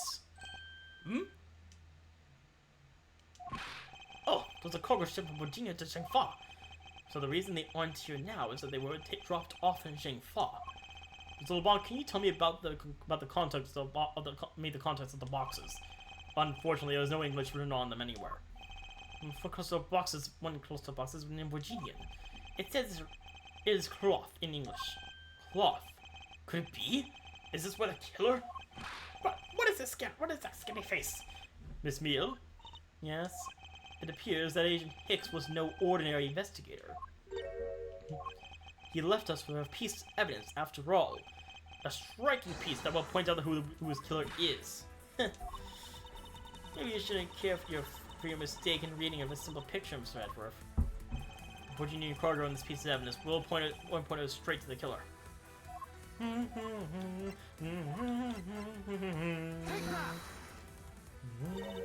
what is that supposed to prove? The killer used this piece of cloth to wipe up the blood they had spilled. But there was one thing that bothered me this whole time. Where did it come from? And now I finally found my answer in this very photo. The cargo that was unloading Jingfa had cloth written on it. In Virginian, that is. And this is where the killer grabbed a piece from to clean up the blood with. That's right. The killer was someone who could read and understand Virginian. And the only crew member that fits that description is you, Miss Camille. That's pretty flimsy. The killer probably searched for all the boxes and for something to use. You're frantic. You don't care about the boxes in English or Virginian. sorry, but I cannot agree with your assessment of the killer's indiscriminate nature. What? There was no need for the killer to tear through boxes at random at all. And if the killer supposedly could not comprehend the Virginian, well then. Logically, the killer would have opened this box first. Take that! Hey, it says bedsheets in English right on the box. Precisely. And bedsheets would be perfect for cleaning up blood, wouldn't you say? It's right there. That was obvious to me. So what are you trying to say? That if I were the criminal, this box of bedsheets would have been what I would have spotted first. Whatever the killer chose to use some Virginian cloth. Do you have an explanation for that? The killer didn't want anyone to know that the real scene of the crime was this cargo hold, so they were afraid to leave signs that the box of the sheets had been opened. However, the Virginian cloth, well, that's a horse of a different color, because the killer knew that it was going to be unloaded in the Republic of Shangfa. That's right. That is why the Virginian cloth was used, and the only Virginian reader on board who could make such a calculated decision is you, Camille. You and you alone. Ugh. It would be very easy for us to confirm if any of the boxes were resealed, and all we had to do is contact the Zegfa authorities in time. We may even find other evidence to incriminate our killer within those boxes. So what do you say, Miss Neal? Want to confess to your crime here and now? Or would you rather wait and see what we find out from our investigation in Zegfa?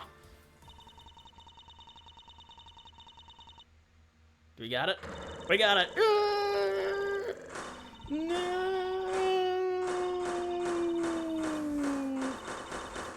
That's a lot of bubbles. We got bubbles popping everywhere.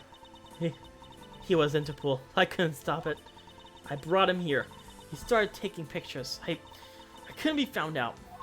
I was scared. I was in trouble.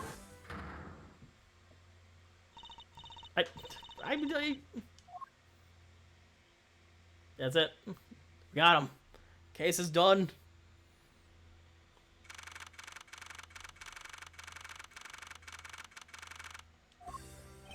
We finished making all the arrangements to take the suspect in, sir. Very good, detective.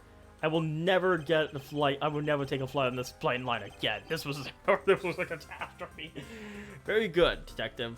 What about the smuggling route? Did you say anything about that? They're taking her down to the precinct now. Hope we can get more out of her there. Whenever we even approached the topic, she just started foaming at the mouth. It was scary, sir.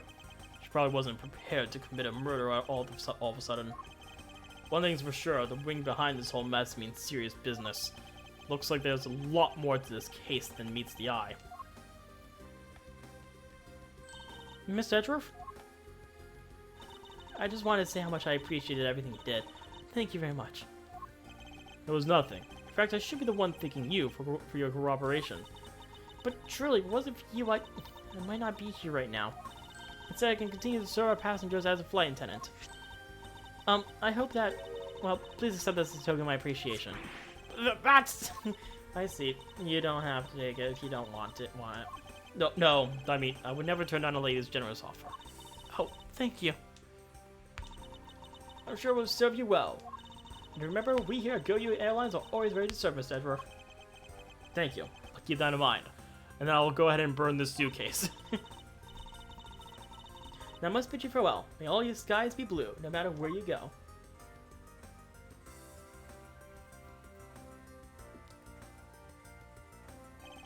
Can't believe we wound up investigating the whole day, sir, but boy, it wasn't fun. Speak for yourself, my day was filled with earthquakes, elevators, and false charges.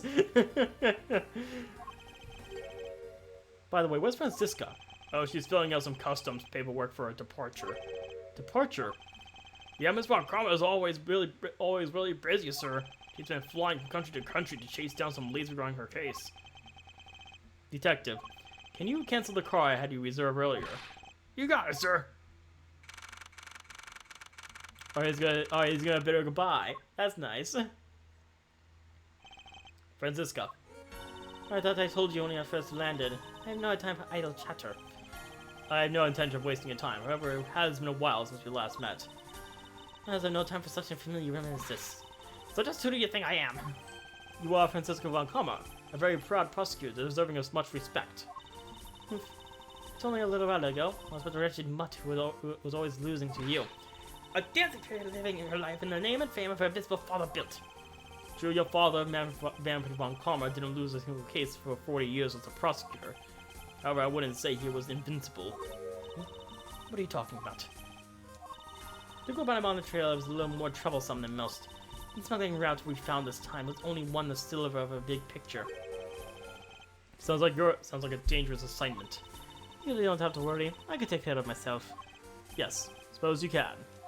Plus, there's another agent on this case with me. Oh, another agent? He's a star among the Interpol agents and has the highest successful arrest rate. Who knows? Maybe run into him one day. I was simply caught up in this one case. I hardly see why we have crossed paths. I suppose, but I thought he would say the same. I'm not following you. You'll understand soon enough. The fight has only just begun, Miles Edgeworth. I'll be back in this country soon enough. And when I am, you can be sure I'll pay you back in full. There she goes. And just like that, she's gone, huh, sir? Thank goodness, I finally reset where I can rest easy knowing I won't have to watch out for a whip. Detective Gumshoe, I want to thank you for all your help and cooperation. No, it's nothing, sir. I was just happy to be able to work for you again. I think I'm gonna celebrate by adding a little extra salt to my instant noodles tonight. Just how much did you cut his salary by, Francisca? Detective, I was wondering if you might give me a ride down to the prosecutor's office. Sure thing, sir. I'll even fly down the road in the patrol car if you want. Don't make me remind you, Detective. Safety first. Thus, I solved the first case upon my arrival home. Francisco von Kammer, the smuggler route she was after. The leaders of that ring had already put the trump card into play. And the players on the other side of this war, they would begin to make themselves known for the next incident.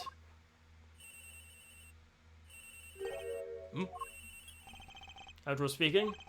Ah, finally. I called in many times earlier, but I couldn't get through. And you are... I got... Miles, my boy.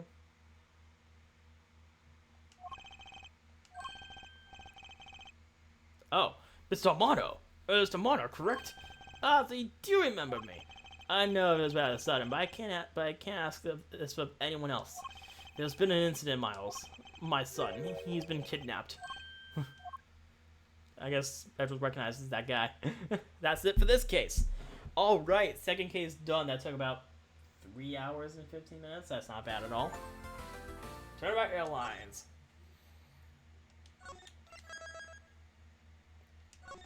All right.